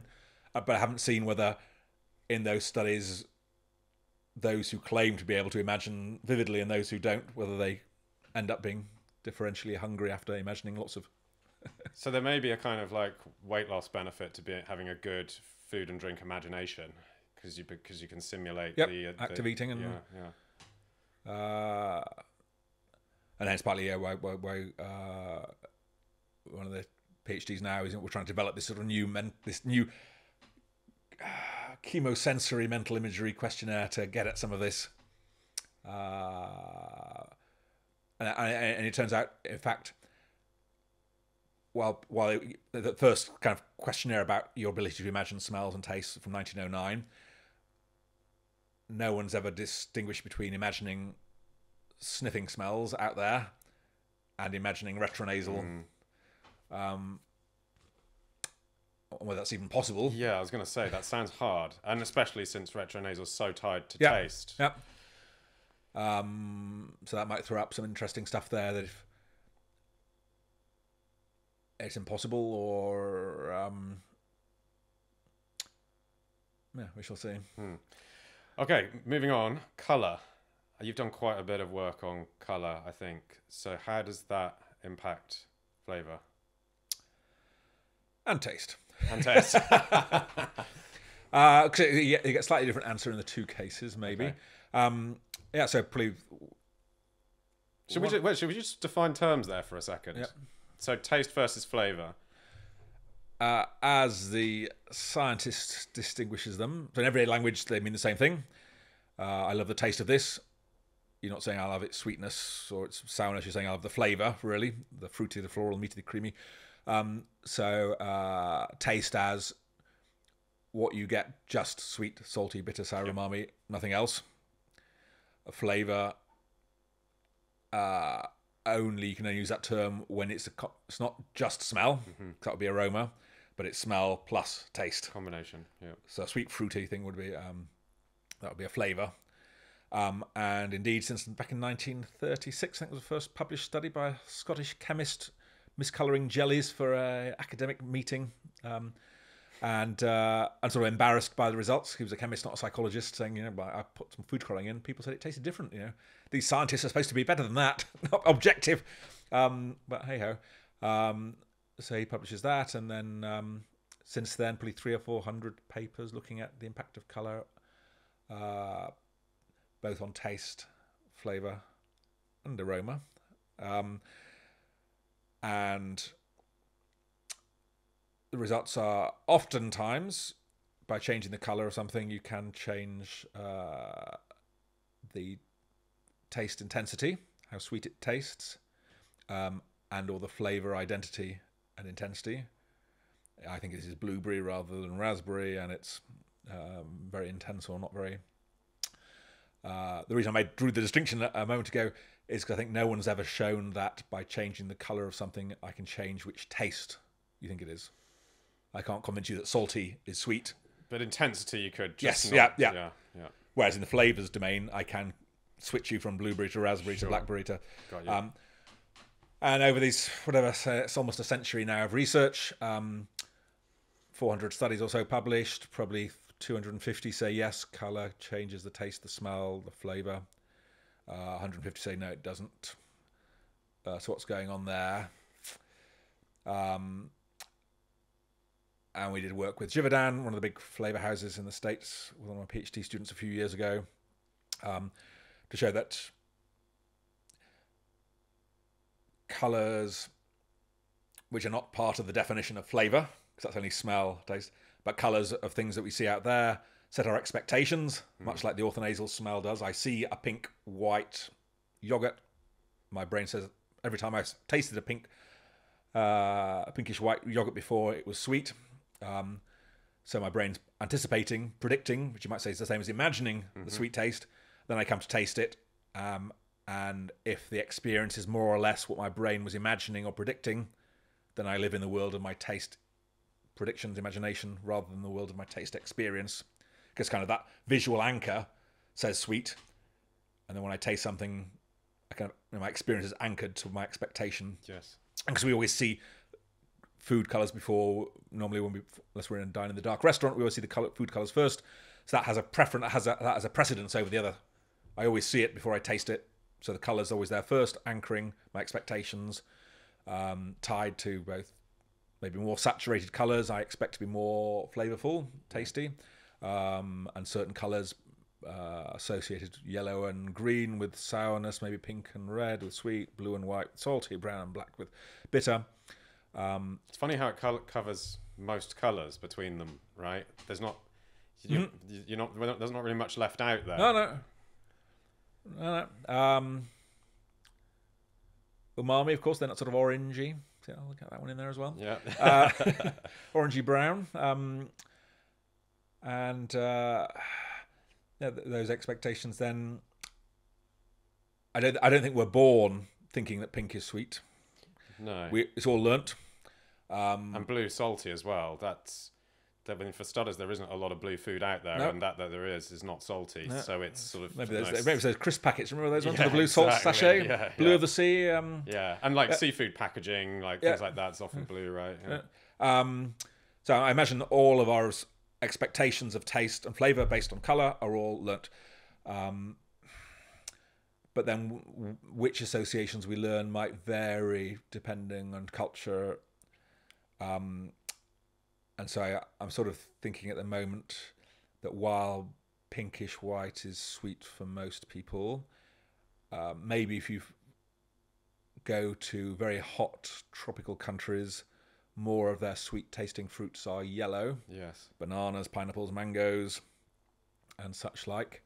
So maybe you'll see more of a yellow sweet association there than we would in the UK, where I guess we have bananas, pineapples and mangoes too, but less frequently than you do in India. Strawberries. Strawberries and such like. And hence the predictions of a certain colour in a food or drink may vary by where we're from and what food we've experienced. And we've got various. So with Givaudan, we just show flavour experts and just regular consumers a range of coloured drinks in clear glasses and say, what flavour do you think that's going to be?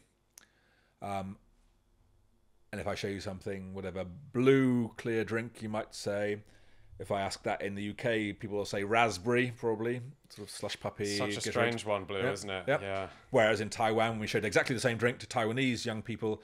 They said mint. They were thinking Listerine mouthwash, so kind of the same colour. Then when I actually taste that blue drink, whether the colour influences the taste for me depends on the mismatch between the expectation and the experience. Yeah. If it actually turns out to be some sort of fruity flavour, then those who thought the blue was raspberry will probably be influenced. If I was thinking it was going to be minty because I was from Taiwan, then that blue colour will probably not influence because it's just so off the mark. Yes. There's like a disconfirmation of expectation. Yes. And things might go the opposite way. And we were able to do the research to measure the kind of degree of discrepancy between the colour and its expectations it set and the flavour of the actual drinks that we were mixing. Yes. To explain why and when then colours do and colours don't affect us. Yeah, a couple of thoughts on this. I was just thinking about bell peppers. Yep. Which in this country tend to come in packs of green, yellow and red with increasing sweetness. I assume so. I'm pretty sure the green is more bitter and not as sweet than the red, and the yellow sits somewhere in the between. I might be wrong about that, but I'm just wondering if we've got a co-op down the road, a Yeah, blindfold we in could my go- cupboard. We can we could go get some, put yeah. this to the test. Yeah, that's the way to do it. It's a blindfold test, isn't it? Yep. Score them out sweetness. But whether they are or they are not, I suppose for my particular claim to be factually correct, then they need to be. That might be some of the training that we take as children to correspond green with not sweet, kind of bit chlorophyll-y, you know, and sweet with red, and then yellow sits somewhere in the middle there. It's kind of sweet, you know. Do you know if peppers do vary sweetness or not? There might be data on that. I don't know the answer. It'd be fascinating if they don't. But I do know. I did a talk for some plant, fruit and veg seed developing company. I think it was BASF or something in the just early days of COVID.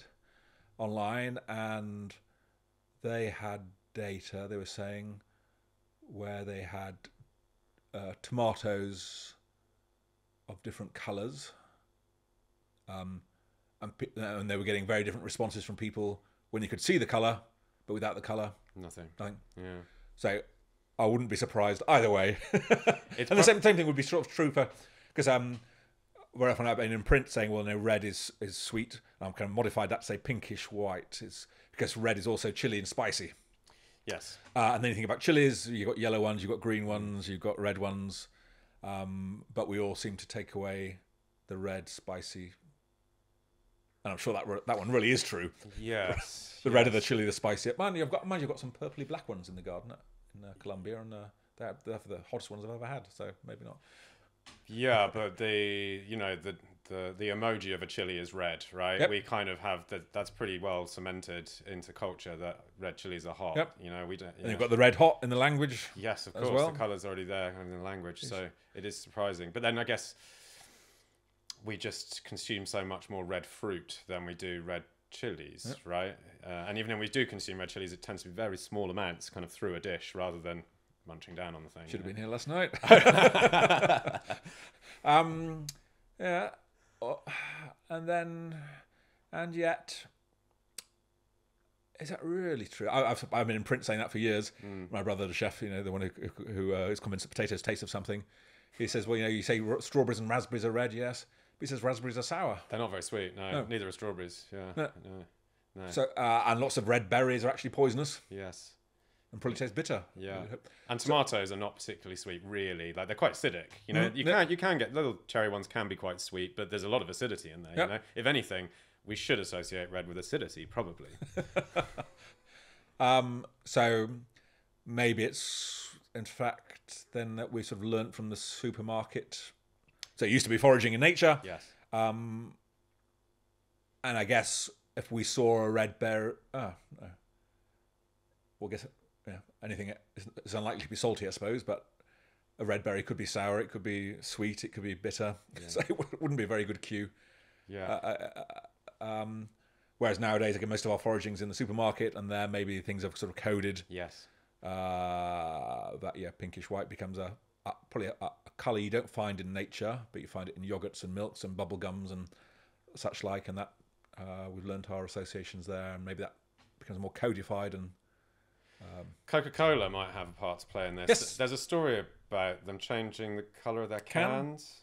Yeah, that's right. 2010, 2011, for a World Wildlife Fund Christmas polar bear special thing, and people complaining it changed the taste.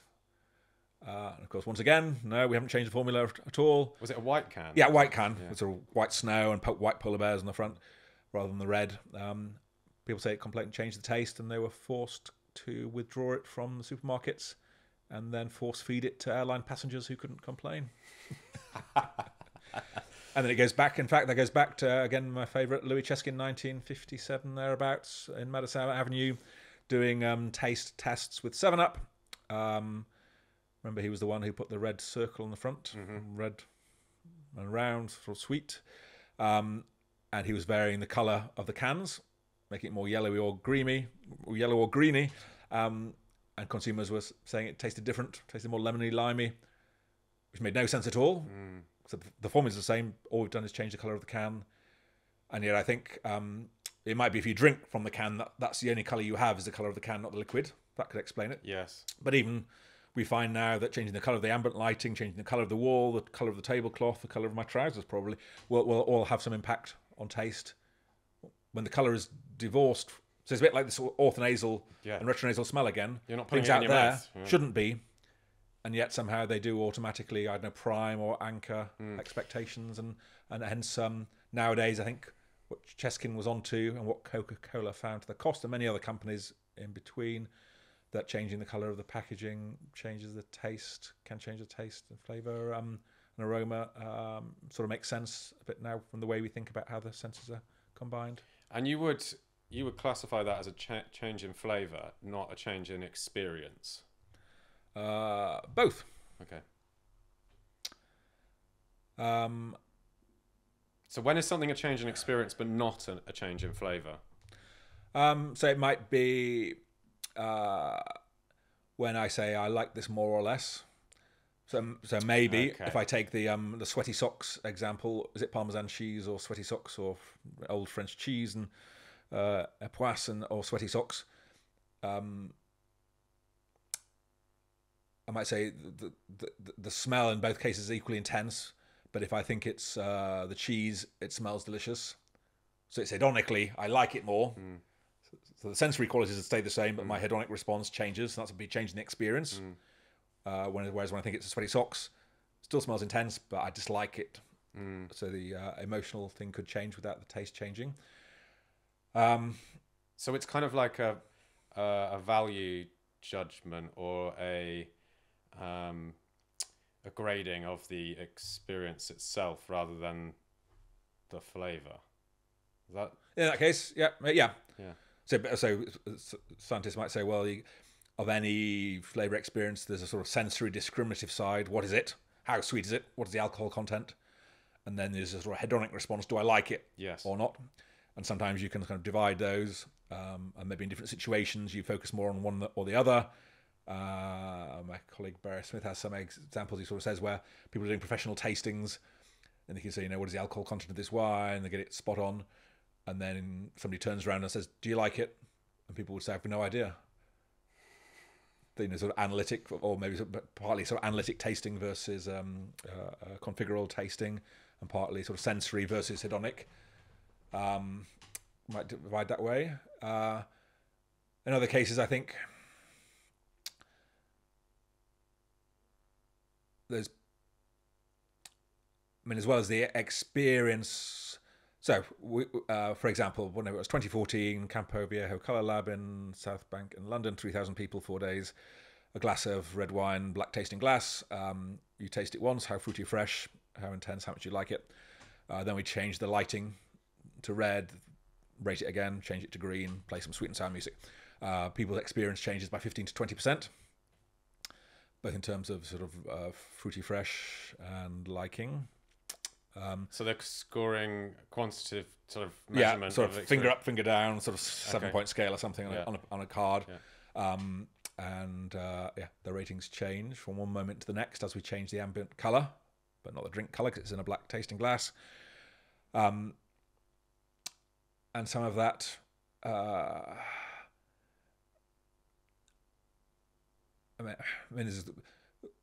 I'm sure in some of these kind of experiences there is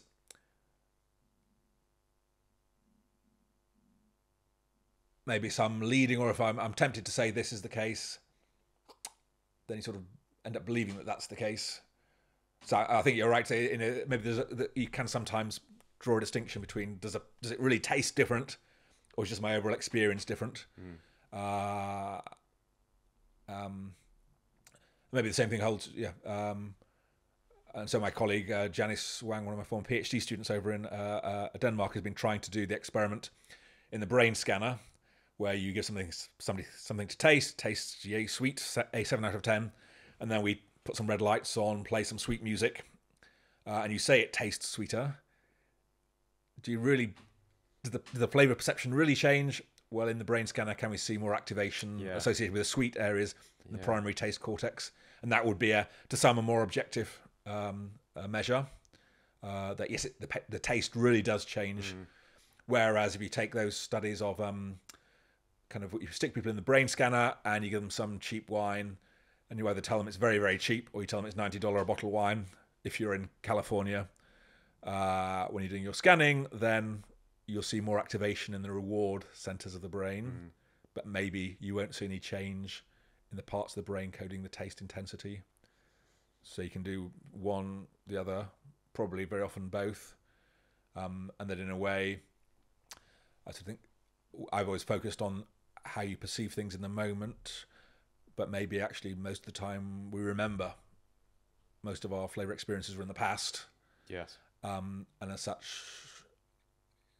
I want to know sort of how your memory of the experience is. And so even if at the time I said this is going to taste much sweeter, you say, yes, you're right, Professor Spence, it really does taste sweeter. You don't really believe it, but you just sort of say that. Then in hindsight, what you said about it will determine your remembered experience. It's like the thinking versus remembering self. Yeah. Yeah. Thing. But yeah, there's enough to say. There really is a on some occasions there really is a taste difference, and in some of the classic work from 1980s, people were adding red colouring to cherry flavoured and strawberry flavoured drinks, and varying the actual sugar content. So you'd have one drink that looks cherry red but has less sugar, and the other one that looks, I don't know, lime green but has more sugar, and they could sort of titrate which one's actually sweeter. And doing that, they reported they could get 11% change in perceived sweetness was how much the colour could give you as a real sort of perceptual effect. You really couldn't discriminate, and the sort of psychological or colour-induced sweetness was as good as the real thing. That's in the short term. We are starting a project, hopefully now, to say, well, if I reduce the sugar in your drinks and make everything look bright pink, surely your brain will learn sooner or later. Hold on a minute, that's not such a. I'm being fooled here, and sort of calibrate. Recalibrate. And no one knows the answer to that as yet. It might just be that because of the so many different foods we eat, if it's just one product or one drink where this happens, where this trickery plays, then your brain will never learn. The other food will hold the kind of the sort of illusion in place. And maybe if the perceived sweetness is so real that I can't tell the difference in my experience, well, how can I learn that I've been fooled? It was harder. I mean, and so there are some studies now just coming out showing that there's lots of stuff in sort of sports psychology where athletes, Olympics and World Championship runners and cyclists will take a carbohydrate drink, mouthwash, and you see them on the last World Cup swilling it around, spitting it out. And what's going on there? That can't really hydrate them. But your brain learns if there's carbohydrate sensing in the mouth, whether or not you can perceive the carbohydrate, your mouth senses it, your brain senses it, and then you can perform better. Yeah, you're accessing a kind of energy store. Prediction, or prediction of what. Because normally when I have my carbohydrate sensors in the mouth, detect something, 20 minutes later, there's that sugar's going to kick in. And so there's this predictive mechanism at work, and people have shown if you make that carbohydrate rinse pink in colour, it has a bigger impact. Better, So you are seeing the sort of physiological consequences, and Janice, my student, has just published a paper showing also that sort of adding the pinkish red colours to drinks makes them taste sweeter, and also has some insulin response. Another sort of physiological. So the expectation is there on a physiological level from the body's expectation of, you put this in, this is what I know. Whether or not it happens, it still behaves as if it did happen. At least in the short term. At least in the short term, But then you wonder also if you become conditioned to that as well. You know, if you swill a carbohydrate drink around your mouth enough times, but never the carbohydrate enters your stomach, do you eventually unlearn that association, and then the trick doesn't work anymore? And I think there was sort of older literature on those sort of low-calorie meals that initially you'd see people sort of losing a bit of weight, and then the brains figure out, hold on, I need to have two of those. Twice. And I think, I don't know how it'll turn out. I think I remember when we used to do warning signals for car drivers that any new safety technology will probably reduce accidents in the short term. Come back 5 years later, some of them have a prolonged benefit, others don't. So, and it was almost impossible to predict in advance which of these innovations or would lead to this sort of shorter long-term. I mean, I get the thing is, if these things are learned in the first place, we're not born with the understanding that red is sweet, and indeed it isn't even universal around all human beings, depending on your culture. Then it makes sense that we can unlearn it and replace it with something else if the environment is dramatically different enough so that we just lose those cues altogether. And yet quite how the brain does it, kind of combining this sort of oral sensing of carbohydrates, which might not have any taste, with a sort of stomach or a gut response 20 minutes later. How does my brain know that that's the thing that's linked? And hence, how could it? if I can't really imagine how it operationally works, then it sort of becomes a bit harder to even imagine that it would update or change. But sweeteners are another interesting one in this respect, aren't they? Since they have no calorific benefit, no nutritional value, and yet, at least in the short term, speaking from personal experience, they seem to work well for me. They sort of the craving of something sweet is not satisfied to the same extent as sugar, I wouldn't say, but it's 80 to 90% of the way there for me. But then they've come in for all sorts of negative stuff, both because it seems like it uncalibrates the brain. Your brain no longer knows what that sweet signal means. And then from all those studies showing, in fact, those who regularly consume non-calorific sweetened drinks are actually as heavy as they were before, or heavier than those who. Partly because of this decalibration. So that is a worrying thing, and then now I'm just sort of wondering, well, can you extend that same argument that the non-version doesn't actually give you any of the benefits? Would that also apply to decaffeinated coffee, to non-alcoholic beer, or to these coloured drinks that look sweet but aren't? I guess in sort of summary of that part of the talk of our conversation, perhaps the environment isn't generally changed enough to decalibrate a lot of those things. If you start drinking sweetened soft drinks, for example, it's not like you're not going to be tasting sugar in other circumstances, unless you really go out of your way to avoid it, I suppose. But with a piece of fruit or salad dressing, it's going to be there. Whereas if you went out of your way to decouple that association, then that may indeed be what happens, and then you possibly compensate for that in some way by consuming more of it, or finding some alternative that satisfies you.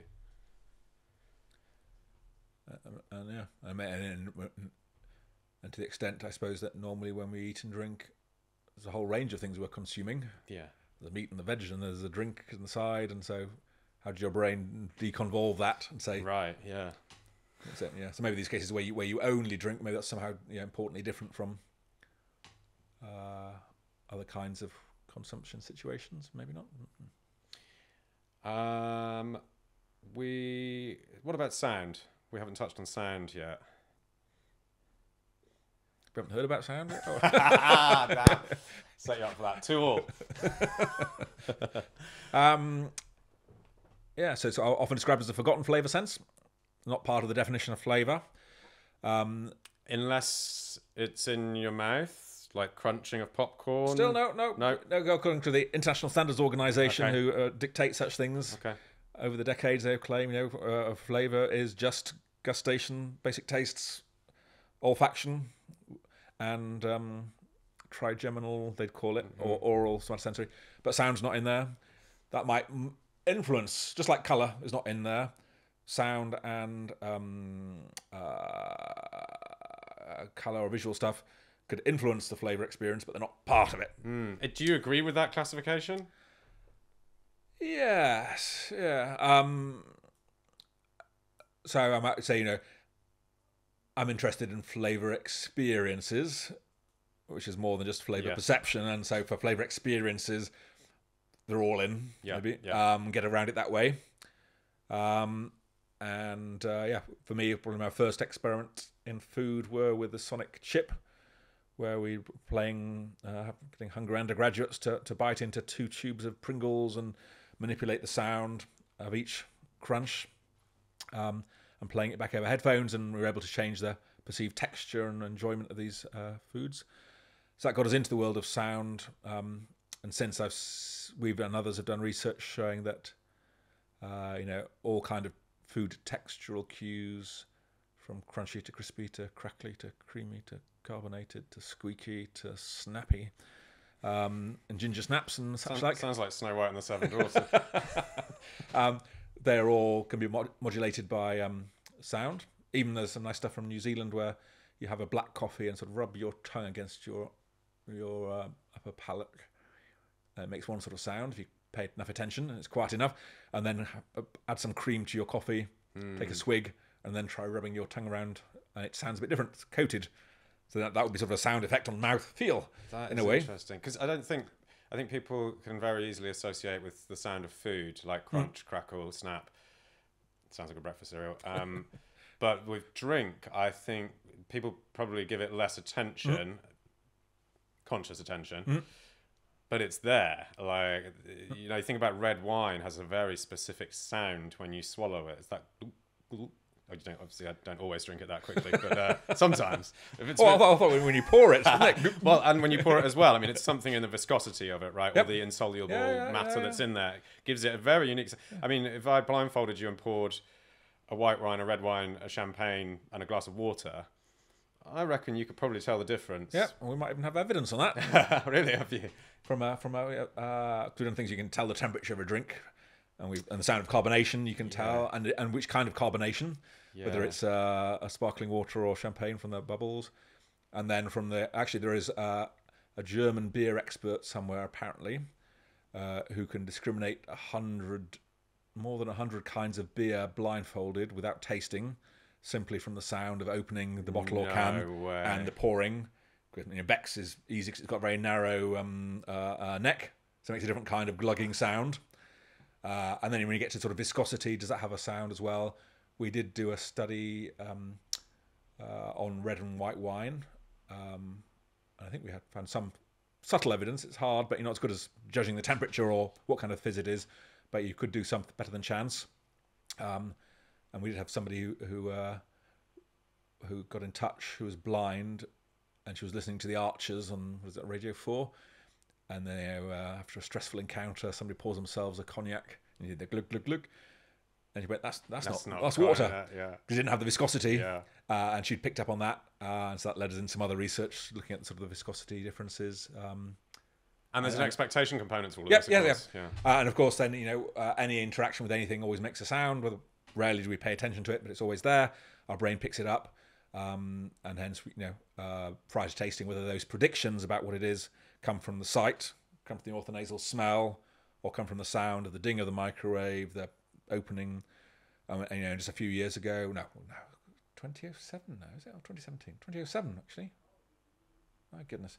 7 years ago, I did a study with a Portuguese Cork Confederation, serving 130 wine writers and punters red wine from a bottle that they heard a cork being pulled out of the bottle first, or a screw cap. Yeah, I can or see. They actually did it. Can see same why wine. they might want to do this particular study.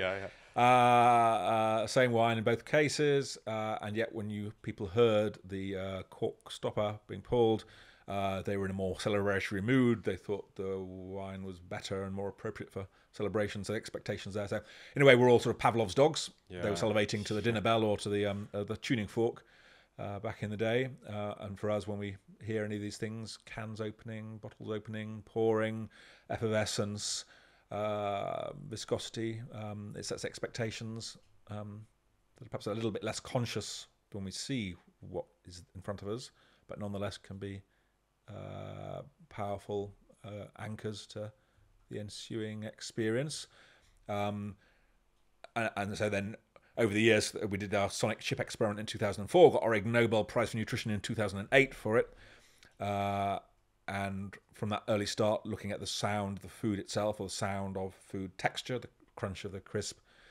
We then got onto the sound of carbonation, and then the sound of packaging, because most foods and drinks come in packaging, and be it the rattling of the crisp packet, be it the opening of the stopper of the bottle or the screw cap, the ding of the microwave, through then to the sound not of the food nor of its packaging, but of the environment in which you are eating or drinking. And that sort of led in then to the sound of the sea research with Heston Blumenthal back in 2007 here in Oxford, that led on to the sort of sound of the sea dish that was served as a signature dish in the Fat Duck restaurant. And that was amazing then, that ambient sounds like we did one experiment with farmyard chicken sounds or sizzling bacon sounds, and we could flip the flavour of bacon and egg ice cream. And then we did oysters with the sounds of the sea, or with farmyard chickens, and people liked the oysters more with the sounds of the sea. And that was really amazing to us, that just background ambient sound would affect. But then 5 years later, people said, that's obvious, isn't it? What else did you expect would happen when you play the sounds of the sea? That it wasn't obvious to us before, and we'd never have done the experiment if we'd had time to plan what we were going to do, rather than the day before thinking, we've got 150 people coming for a paid tasting experiment. What the hell are we going to do? Why do you think it improves the experience for people? So at the time, you might think sort of congruent in some ways, that seafood with seaside sound, that sort of all sort of congruent atmosphere. In hindsight, and some others have looked at this, maybe the sounds of the sea sure trigger nostalgia. Yep. Especially on an island nation like ours, for reminding people of their happy childhood memories. And there's a whole line of research there, sort of nostalgia. If you can trigger nostalgia in your guest, that will enhance that positive emotion, will then transfer to the... And so they might be doing it through that as well. And maybe priming notions of naturalness, maybe priming notions of salty sea air and things, and nostalgia as well. Yeah, I'm just wondering if there's, I suppose they would score this on both, if you're doing a split test between, say, farmyard and seaside. But in both cases, they would score the experience higher for the novelty factor, the idea that someone's thought about doing this and then actually deployed it in a restaurant scenario. That, regardless of the sound, will probably improve the experience for a guest dining at the Fat Duck who is expecting an experience. Although I suppose only since you did the sound of the sea thing do they expect an experience of that level. And maybe as well, actually, in hindsight, what I've seen is people in the restaurant, really excited to get their once in a lifetime meal. They can't stop talking, taking pictures.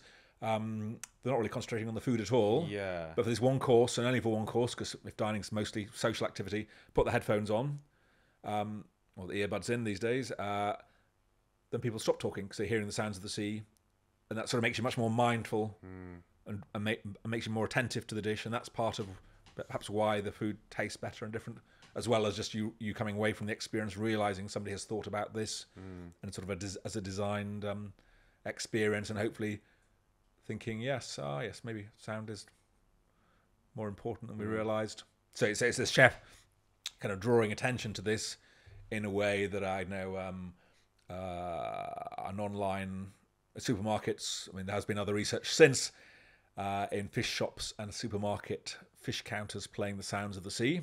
Really? And you can buy a choice towards more seafood, which might be, depending on the way you think about it, maybe healthier for people than red meat, but maybe less sustainable, or gets complicated. But that's just the music in the background. So that the companies would maybe use some of these things to change your behaviour, but don't draw your attention to it. Whereas in the restaurant scenario, it is not in your face exactly, but in your ears that this is going on, and to think about it and think about what it's doing to you. Is it doing anything at all? Yeah. Where does it take you? In supermarkets, it feels like they'll be a little bit more discreet about it, like a bit more subliminal. Yep.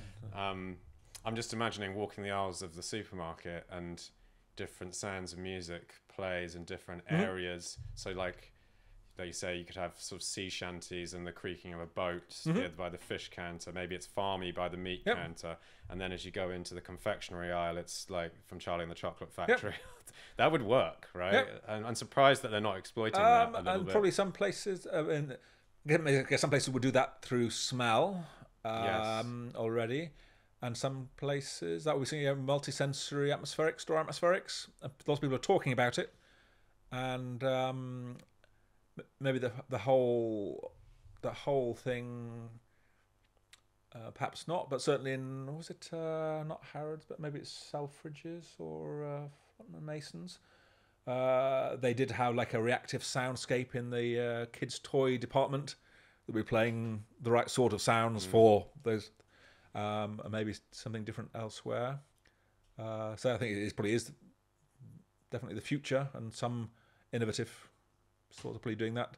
But you might not even think about it, or I guess in the best cases for them, it would be entirely sort of subliminal, and you wouldn't really notice it. And maybe the C sounds. Maybe there's you might do it with a monitor with some sort of telling you about the fisherman who caught your fish. Yeah. So you think that's the purpose of it, but nevertheless you see the fisherman on the shore and you have that sounds in the background, so it feels less manipulative. It feels like that's the sort of manipulative behaviour that they might be keen to get involved with. I'm surprised we're not seeing more of it yet. But maybe it is coming. I mean, you go into a supermarket, you see sort of small billboards with like, this is our farmer, he grows these potatoes. It's the next level on from that, where it's moving video and sound and maybe smell as well. Yep. Yeah. I think certainly the smells, I've seen various studies on that, releasing different smells in different parts of stores, or releasing or just optimizing the natural, taking the packaging off certain products so that they will, their natural smell will. But then, of course, in a for any sort of supermarket or such like department store, where you have the different sections, then it's going to be hard to kind of insulate the sound one aisle from the next, and or the smell. Yes, it'd be hard. Yeah, exactly. You'd need smell zones and some kind of neutralizing smells to stop them from encroaching on each other. But then I was wondering about department stores and Harrods and such like. Why is it always a perfume when you walk in? That's an olfactory something going on there that's going to intuitive, multi-sensory design. That's always an assault, isn't it? When you get in there, the hot lights and the perfume, and you kind of feel semi-high by the time you get to the department that you want to be in. Yeah, they're messing with your mind. They are. You should take a nose clip next time. So take a stand. Yeah. I want to talk a little bit about touch and serviceware, weight, texture, not in the mouth but in the hands. What do we know about that? Quite a lot these days. On the one hand, there's kind of the intuition that heavy is quality, and we find that there is a correlation in the wine shops, in the wine aisles, that you get 8 grams of glass for every pound extra you pay. New World producers can play more at the extremes because they're less constrained about bottle shape and deepening the punt and raising the shoulders and such like. And now you find we've come across some bottles that are 2.5 kilos of empty bottled wine versus less than a kilo full if you go to Aldi or Lidl. So a huge variation in weight that's has intuitively been done. Then when we start adding weight to the bottom of a Coke can or a box of chocolates, people say it tastes better. You might think of the difference between a bottled beer and canned beer. In part, there's a difference in weight that conveys notions of quality. So in most cases, heavier is better, more expensive, smells more intense. Think about perfume bottles, why they're always glass, they don't need to be, but it's sort of heavy. And when we add weight to hand wash bottles, then you think they smell more intense. So that is wide, often found result. Can't always be the case. Maybe laptop computers, maybe heavier is not better. Maybe wine glasses, you're thinking, or teacups. Bone china. Yeah. There seems to be a kind of an additional component here of fragility is also valuable, right? Unless you've got to pay for the replacements. Yeah, sure. But there's a craftsmanship component to it, I think. So creating fragile serviceware requires skill, and then you attribute value to that. But I don't know, thin-lipped would not be good for a craft beer, I don't think. Thin-lipped would not be good for a cup of coffee. Tea and wine, so whether there's something about delicate flavours deserve a thin lip. Yeah, I wonder also if there's maybe like a male-female component to this. So beer, heavy glass, I don't want to kind of sexualise this and get us in trouble, but beer, heavy glass, typically a man's drink, not always, but traditionally in the past. bone china teacup, glass of wine feels traditionally more a woman's drink, and so the weight goes to the strong man, the fragility goes to the weaker woman. And coffee? Who drinks? I don't know who drinks coffee, really. Yeah. So there's something interesting there. Where are the exceptions here, and does that relate to? My intuition. So there's probably something about male and drinking receptacle differences. I remember seeing some research on beer that women were not ordering pints of lager because they'd reveal their throat and felt vulnerable, and so somebody came out with a different shaped glass that would allow them to drink without. And that was not something that men seem to be overly concerned about. There could be some sex differences there, but I'm sort of more imagining that it's something about the delicacy of the flavour. I want to say that. So we're just about to start doing some tea research now, because no one's, tea's the second most consumed beverage on the planet after water, and ahead of beer. No one's ever done a study of teacups, as far as I can tell. Psychology of. That's interesting. Coffee cups, yes. Beer mugs, yes. Wine glasses, certainly. But tea is not. And so it stands out as a thing of interest as to whether the same rules or different rules apply. So there must be these exceptions that weight and fragility in some cases are more appropriate, maybe just culturally and conventionally, or maybe because there's some sort of match between delicacy and a flavour, delicacy of form. I actually think teacups are not a great receptacle for tea or a hot drink, because they tend to be thinner. And so what happens is you pour hot tea into your teacup. It doesn't cool down very quickly because the cup itself has very little thermal mass in which to take the temperature out of the liquid, unlike a chunky coffee cup, which takes quite a lot of heat out initially. So you have to wait. You've already waited to brew this tea, of course, 5 minutes, maybe 10 minutes, and then it becomes the ideal drinking temperature. But after that, it drops below the ideal drinking temperature very quickly because there's no insulative property to the teacup. Whereas if you get one of those chunky diner cups from America, which is what I drink my coffee out of, it takes the initial heat out, then it holds the temperature for quite a while because there's so much heat stored in the ceramic itself. Yes, indeed. Although is it maybe coming back to the sort of colour question, very interesting how colour of drinks is informative in some cases, not in others. So in wine, definitely. In coffee, not really. It's just black. Whereas in tea, yes. Subtle gradations of hue is often what we use to decide how long to stew our tea for. We talk about sort of red and black and white teas and red teas.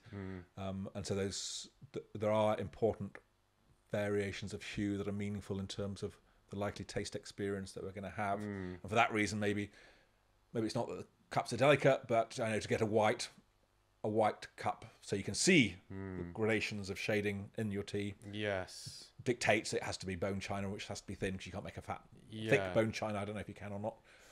And you just made me think, I wonder, coffee, like you say, is always dark if nothing is added to it, because I presume there's just a high concentration of colorants within the coffee itself. But a lot of people are in the practice of adding cream or milk to it.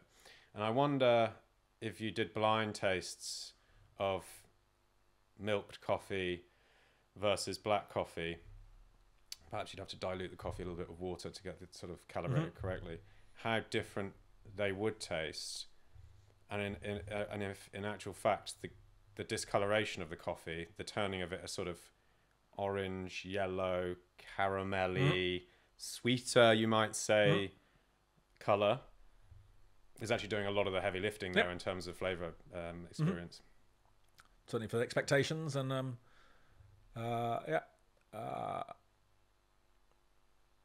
think it probably is. So we've got weight there. Then, of course, you've got temperature cues, you've got texture, compressibility or and surface texture of roughness, and probably they all play a role. It wasn't until we did our first study on cutlery and published 2011, I think it was. Everything we eat comes to our mouths with knife, fork, or spoon, most by and large, and no one had ever done a study of the impact of the cutlery on tasting. no one had done a study of the coffee cup until until we started really doing that a few years ago. Bizarrely, everyone focuses on the flavour of the thing itself. No one focuses on the receptacle or the method of consumption. And we're able to show, yes, heavier cutlery makes food taste better.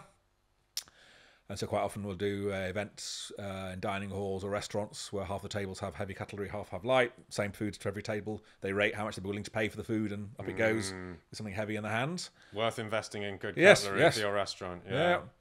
I have this on a daily basis, by the way. My cutlery drawer is an unfortunate mixture of different bits of cutlery we've acquired over the years. And without even thinking now, I select the heavier cutlery when I'm picking it for myself, presumably because I know that I enjoy the food more. And we also find, the texture in the hand can affect the taste. If you have rougher textures, it can bring out the sort of pungency and gingeriness of ginger biscuits. It changes your experience of red wine and of coffee we've tried. Either when you're just rubbing texture in your piece of sandpaper in your hand, or if you can find a cup that has texture, and some wine glasses now and beer mugs will have like an etched lip on half of it, so you can actually have a rougher taste experience or feel or not. So that's important too, and that can sometimes be hard to manipulate easily. But when I do sort of workshops with cocktail makers, then sometimes they'll have them going out and foraging materials to coat their rocks glasses in, just to see what it does. Maybe it's bubble wrap, or it's sandpaper, or it's satin silk, or it was all sort of brought together at the Fat Duck. In fact, for one of the desserts a couple of years ago, was called Counting Sheep or Going to Sleep, depending which country it was served in, which was like a levitating dish, but it came with a spoon, and of course whenever you see a spoon you're imagining how much effort you'd need to lift it up, but this spoon was sort of furry, playing with the texture, sort of a white furry. Doesn't sound very dishwasher safe. No. And when you picked it up, it was actually much heavier than you thought. Right. So they put a secret weight in it, just like a Bang & Olufsen remote control. Yeah. And that sort of heavier than you expect is a real good sort of sign of quality. And that and both are not something you can buy necessarily, not necessarily the best design solution, nor dishwasher safe probably, but nevertheless just interesting to see how some of the creatives of the kitchen were sort of experimenting with some of these findings that we were coming out with and turning and trying, and maybe again in that case drawing the diner's attention to this aspect of the multisensory tasting experience you hadn't really thought about, because we never do think about cutlery, and yet what does it do? And so we continue in that sort of space, looking at dimpled textured spoons from Studio William, etched glasses, coffee cups with sort of very smooth or rough textures of different shapes, different colours, different materials. It's all up for grabs really. Seeing if it's round a shape, does that bring out fruitiness? It does in wine, it does in beer. It's the same true in a cocktail or other categories. Having fun there. Temperature, nothing much we've done. I guess clearly thermal conductivity does vary by materials, and there are some restaurants I've seen where they kind of warm or chill the cutlery they bring out before a dish, so you know what to anticipate. Yeah. Which seems a nice little sort of touch. Titanium. Nice touch. Titanium's an interesting. There you go. You're up on me now. I'm going to call this back in the last few minutes. Titanium's an interesting one, isn't it? Expensive material, yet feels very lightweight, like aluminium. I've got a titanium spoon.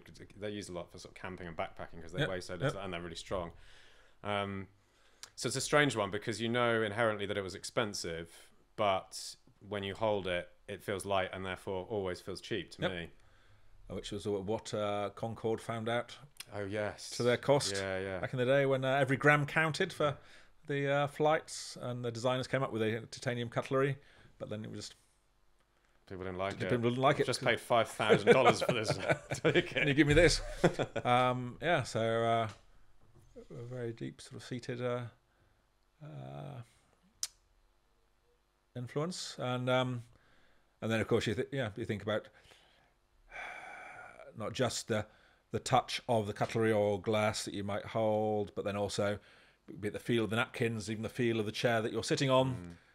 Is that having some impact? And there's research saying now maybe a softer chair will make your tofu taste more like this, whereas a harder chair will make your tofu taste that way, and probably that could be extended to and then finally just the thing. Well, when you think about it, cutlery in particular is, cold, hard, unfriendly material. So why not eat more with the hands? Get rid of it altogether. I mean, there are some who say, the first taste is with a hand. And I do see a few chefs, like say Joseph Youssef, has taken away the fork from his restaurant, because if you give people the cutlery, they don't think. Take away the fork. Suddenly thinking, well, how am I going to get that into my gob?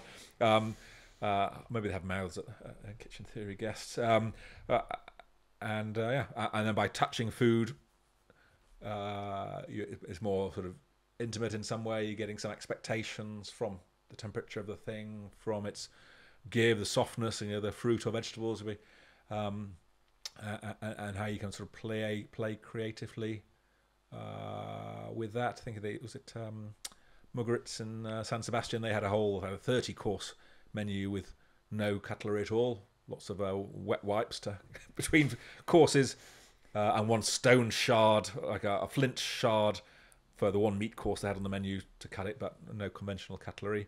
I think that's just for one season, but interesting to see how people experiment in this space and what benefits might accrue from thinking differently about the design of the experience and what role touch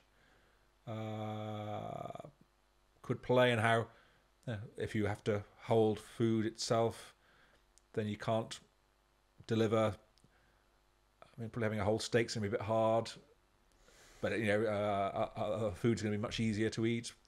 And if it's a curry, then there's always sort of stuff from some of the Indian chefs. I mean, speaking to sort of turmeric fingers of kids who've had it eating with their hands, and they have the stained bright yellow fingers all day long. It takes a while to get that out, doesn't it? Yeah. So that's probably not ideal.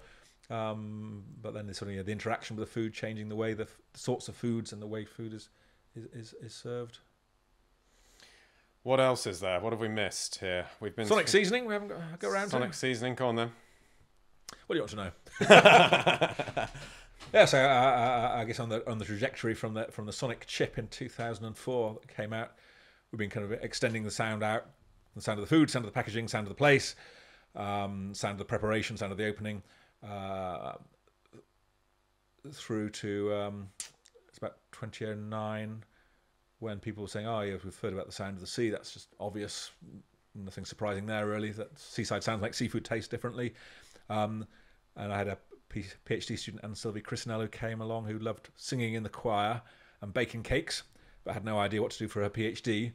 So we kind of put the two things together, trying to find which sounds people matched to the tastes and aromas.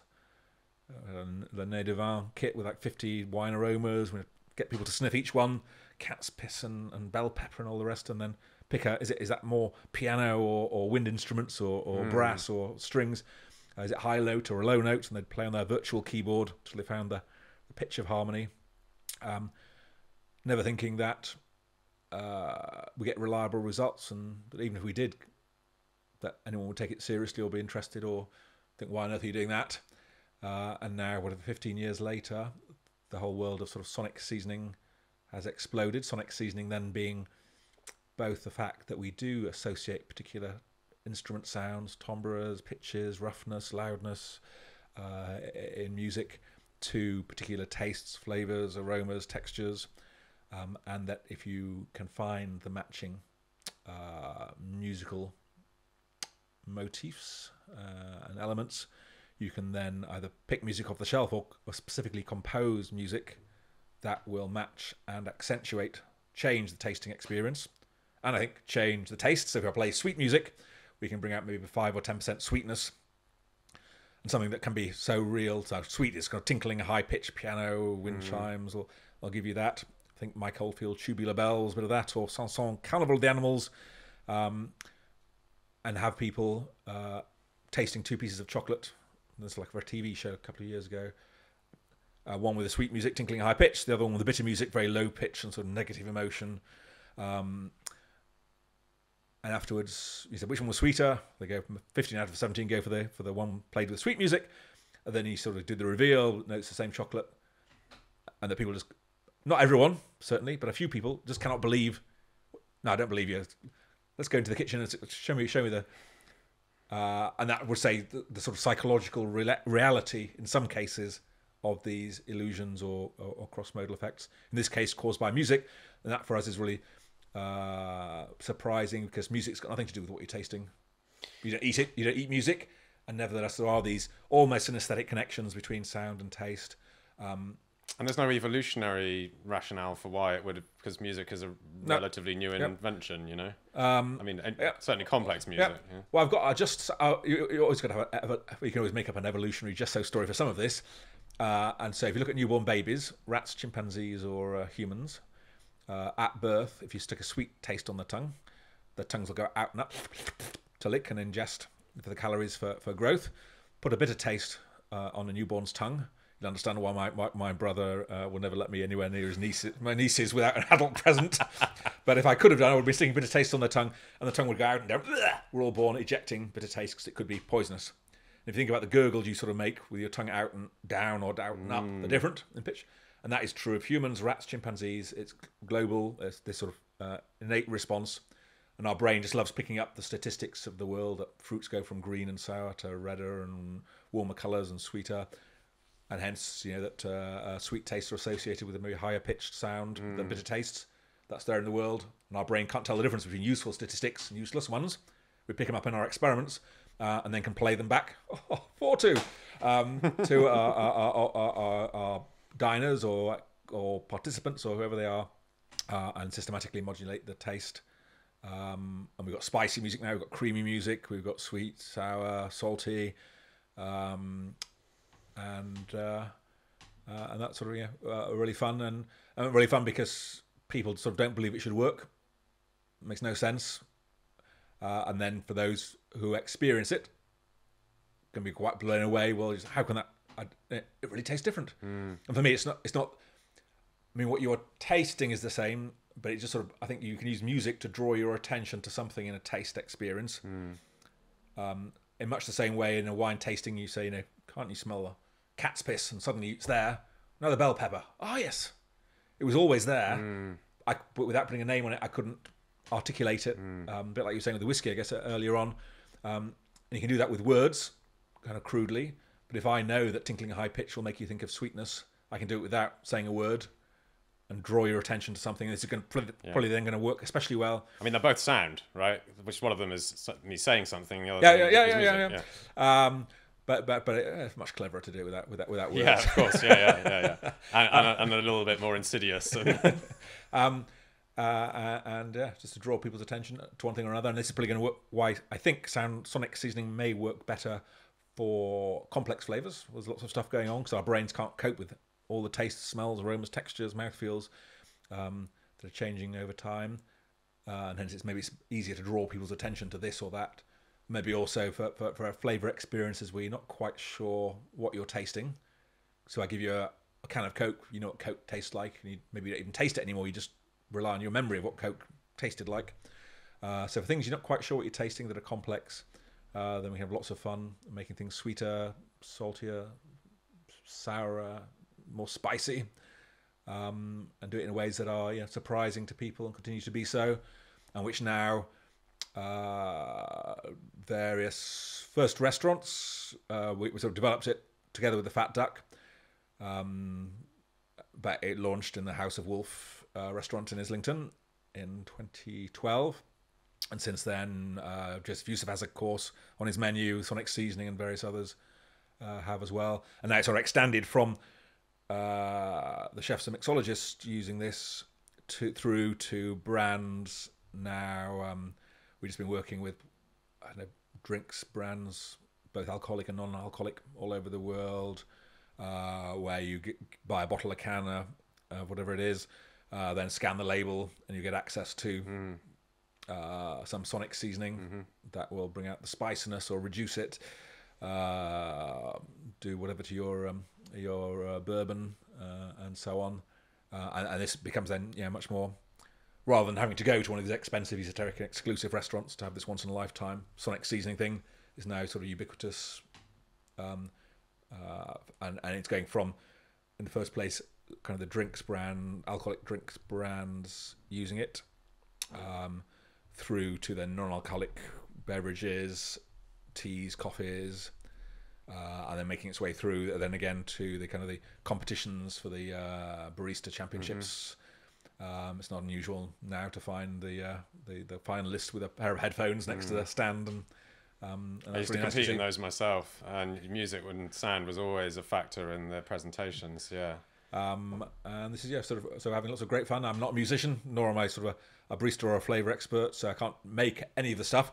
But to be involved with the creatives of the kitchen or bar and of music, and to make these new, or to advise on what sort of sounds might work best, and then see them launched at scale and around the world is exciting and a lot of fun. What are some of the questions that remain unanswered in the realm of flavour psychology? All sorts. Why isn't retronasal and orthonasal smell more different? Where are we with the tongue map? What is the answer? Does it exist or not? And if so, how do you explain it? What do we say about these unusual oral sensations like the olive oil cough and the kakumi, these sort of taste enhancers that you can't taste but modulate other things? That's a really interesting space to be in. And for me, hopefully having a student starting this coming year on looking at, now that we know that maybe caramel smells sweet, vanilla smells sweet, strawberry smells sweet. If I add any of those aromas to a food or drink, or even spray them around the environment, or wear strawberry perfume, then what I'm eating and drinking will taste sweeter. If I combine the smell of caramel and strawberry and vanilla, will that smell 3 times sweeter or not? It probably won't smell like any of the 3. It won't smell like vanilla, it won't smell like caramel, it won't smell like strawberry. But all the chemicals will be there. Yeah. So for me, there's a really interesting question, unknown, about, and there's some work from plant breeding science where they're trying to select or breed tomatoes and strawberries that taste of something. Don't just have lots of shelf stability. And there they can identify which of the volatiles and which breeds of tomatoes smell sweet, and then try and select or breed new varieties of tomatoes that have more of these volatiles. So for them, it's all about the chemical. If I've got this volatile chemical in the mix, the end result will be more flavourful.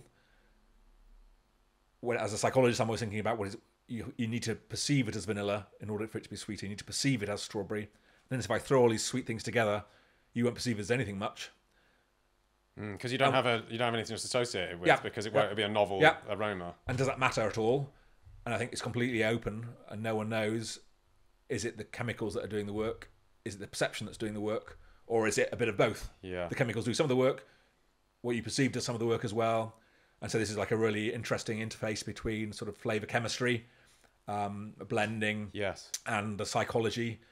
And I just wish I'd paid more attention at school in chemistry, organic chemistry, because now they come out with all these complicated terms and names. I'm really not sure whether the alpha and the beta and the gamma versions of this and the chelates and the I'm sort of lost. But I think it's a really interesting space between sort of then sort of flavour chemistry and flavour perception, and what might be going on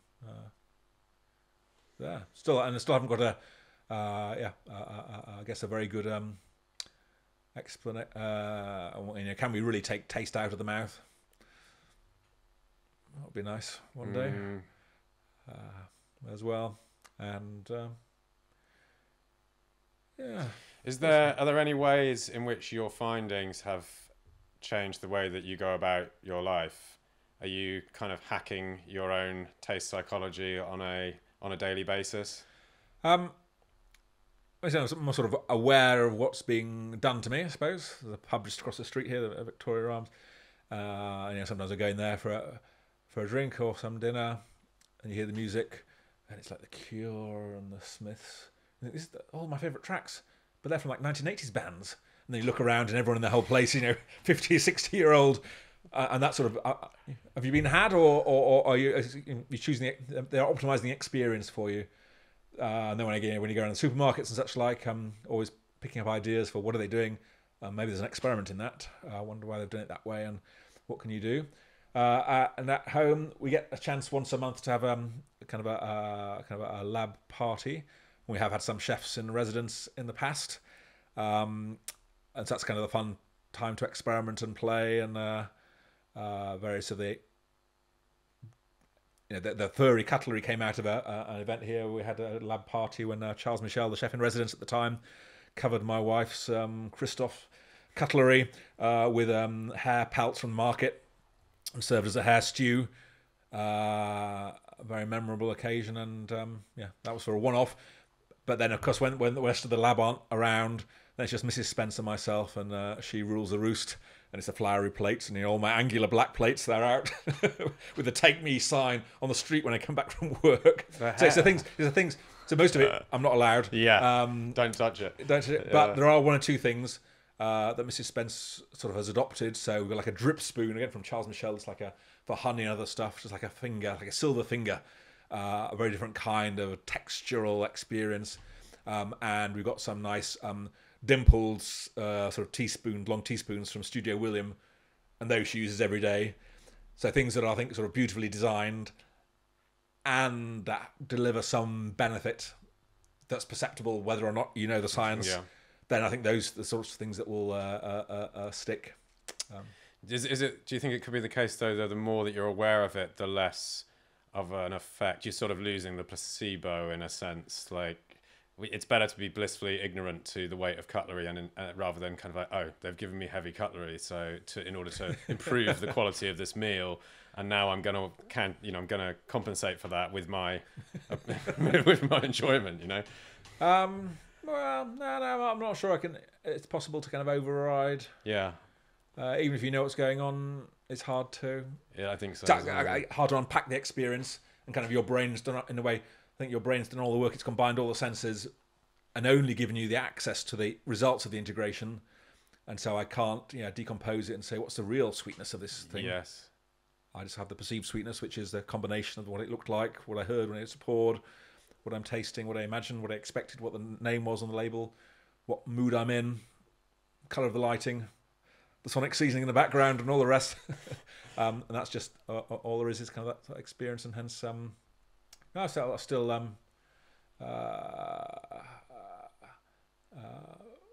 think I'm as susceptible as anyone else. I mean, at some level, I sort of know when I play my sweet and bitter music, I know what the results should be. So you don't really sort of trust your own experience. I'm much happier when I see other people who don't know what should happen or might happen. It happening to them. That gives me more sort of faith in these sort of areas where there is no right or wrong answer, because music doesn't have a taste. There's no reason why it should change the taste.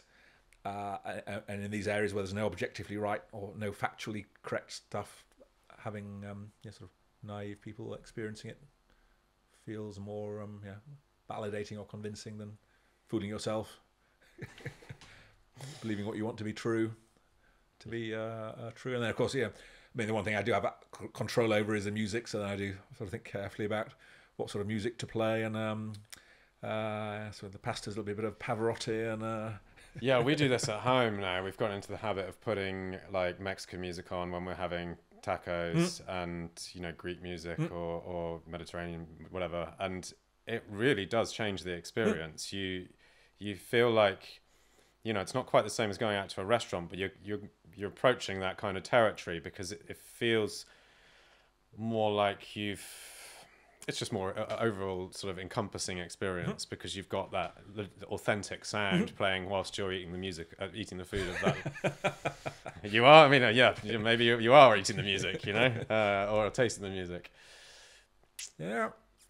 So the sort of simple stuff, and I do always still go for the heavy cutlery. Yeah. Even though I know that's it's an illusory, but still it does taste better, and I feel happier about it. It's like with the music and with the cutlery, and you know how the magic trick works, and yet nevertheless you're happy to watch the trick over and over again on repeat. Yeah. The one I've got just at the moment is got very sort of interested in herbs and spices.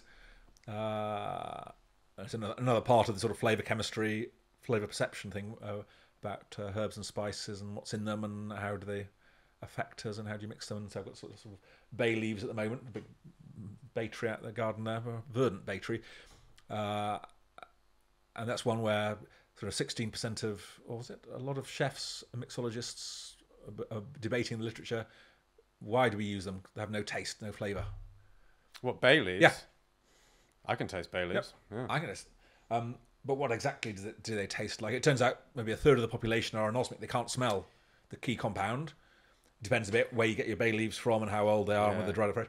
But I'm sort of experimenting on myself currently with my sort of bay leaf tea, trying to figure out what exactly do they taste like and what is it? Is it a taste difference, an aroma difference? All of those? Is it mouthfeel? Maybe it's got some sort of tingling stuff going on. It is an interesting flavour. It is hard to put your finger on it. It's sort of woodsy, herbally, but there's a citric component there as well. I would say like a limonene, kind of lemon-like character. It's maybe got a touch of that cardamom-y kind of note to it as well. But what it does to a dish is amazing. What does it do to a dish? My brother, the chef, he's convinced he always uses it. I always use it. It does something. Yes, I think it kind of binds the other flavors together. So it's like a backdrop, because I think it possesses so many notes of different. Yeah, and so it can kind of help to bind them together. It gives, and I'm going back to temperature here, of want of a better term. It's a warmth as well. I think that it adds to dishes. Yeah. So that's another of the unanswered. What exactly do bay leaves do and how to describe it? It's not obvious like it is with other spices and herbs what they do, and it's definitely more subtle. I remember seeing Harold McGee give a seminar on herbs, and he was emphasising how the kind of chief chemical in each herb, whatever gives basil its basiliness, it might be more than one. Is that the technical term? Yeah. It might be more than one, but it might be two or three different components. Yep. Same with coriander and thyme and so on. They're pretty toxic, and they're actually defense mechanisms for the plants. And it's interesting that obviously they're not toxic enough to harm us in the quantities we use them, and now they're prized as ingredients in so many different dishes. Yeah, it's funny how we're sort of we've exploited a plant's defense mechanism as a flavor giving opportunity or chili. Price. Yeah, chili as well. Yeah. Stop all those land mammals from gobbling up the low-hanging fruit. Yeah. Quite literally. Yeah. So maybe that then the basil is interesting. It's sort of I should actually do more experiments in the lab. Sort of as a psychologist, then don't trust what you feel. Do experiments on people who don't know what you're up to, and if they show the effect, then it becomes a real thing. Whereas this sort of this bay thing is sort of interesting because we live in different taste worlds, and are those who say it does nothing, are they just anosmic, unable to smell the key compound? Is it in the bay leaves they've got that are different from my bay leaves? Is it in them as different kind of tasters, or is the thing that it's doing, as you say, it's not a typical flavour thing?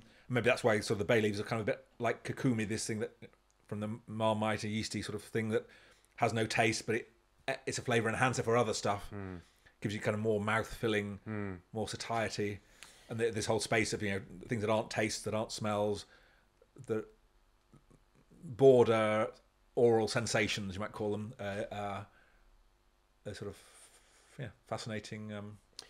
Yeah, I was doing some research recently into production of tequila and mezcal, and I won't get too much detail into it, but basically how the flavour compounds that are made during fermentation and distillation differ depending on how the agaves themselves are crushed, whether they're done with an electric mill or whether they're done with a Tahona stone, like in the very kind of old-fashioned way. And there have been some studies on this, and a couple of studies from about 10 years ago. And because amongst tequila and mezcal aficionados, the kind of the agreed difference is that with the Tahona, the traditional way, you get a more complex spirit.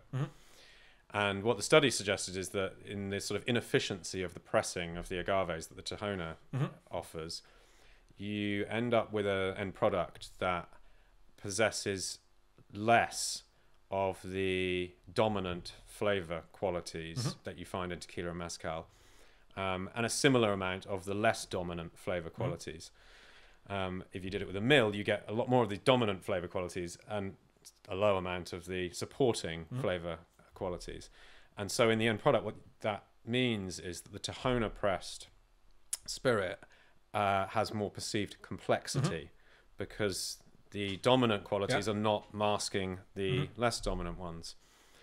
Anyway, I'm just wondering if that might be what's going on with bay leaves. It's subtle, and so not dominant, but it builds complexity into food by offering this low-level supporting role in the sort of panoply of characteristics you've got in the dish. Could be. We'll find out. Oh, well, that was a fantastic conversation. Professor Charles Spence, everyone, thanks so much. Where can we find you? Where should we hunt you down? Yeah, I don't really do any of that social media stuff or websites. Just buy the book. Buy the book. Gastrophysics would be a good place to start. Or The Perfect Meal from a few years before. Brilliant. Thanks so much. There you go.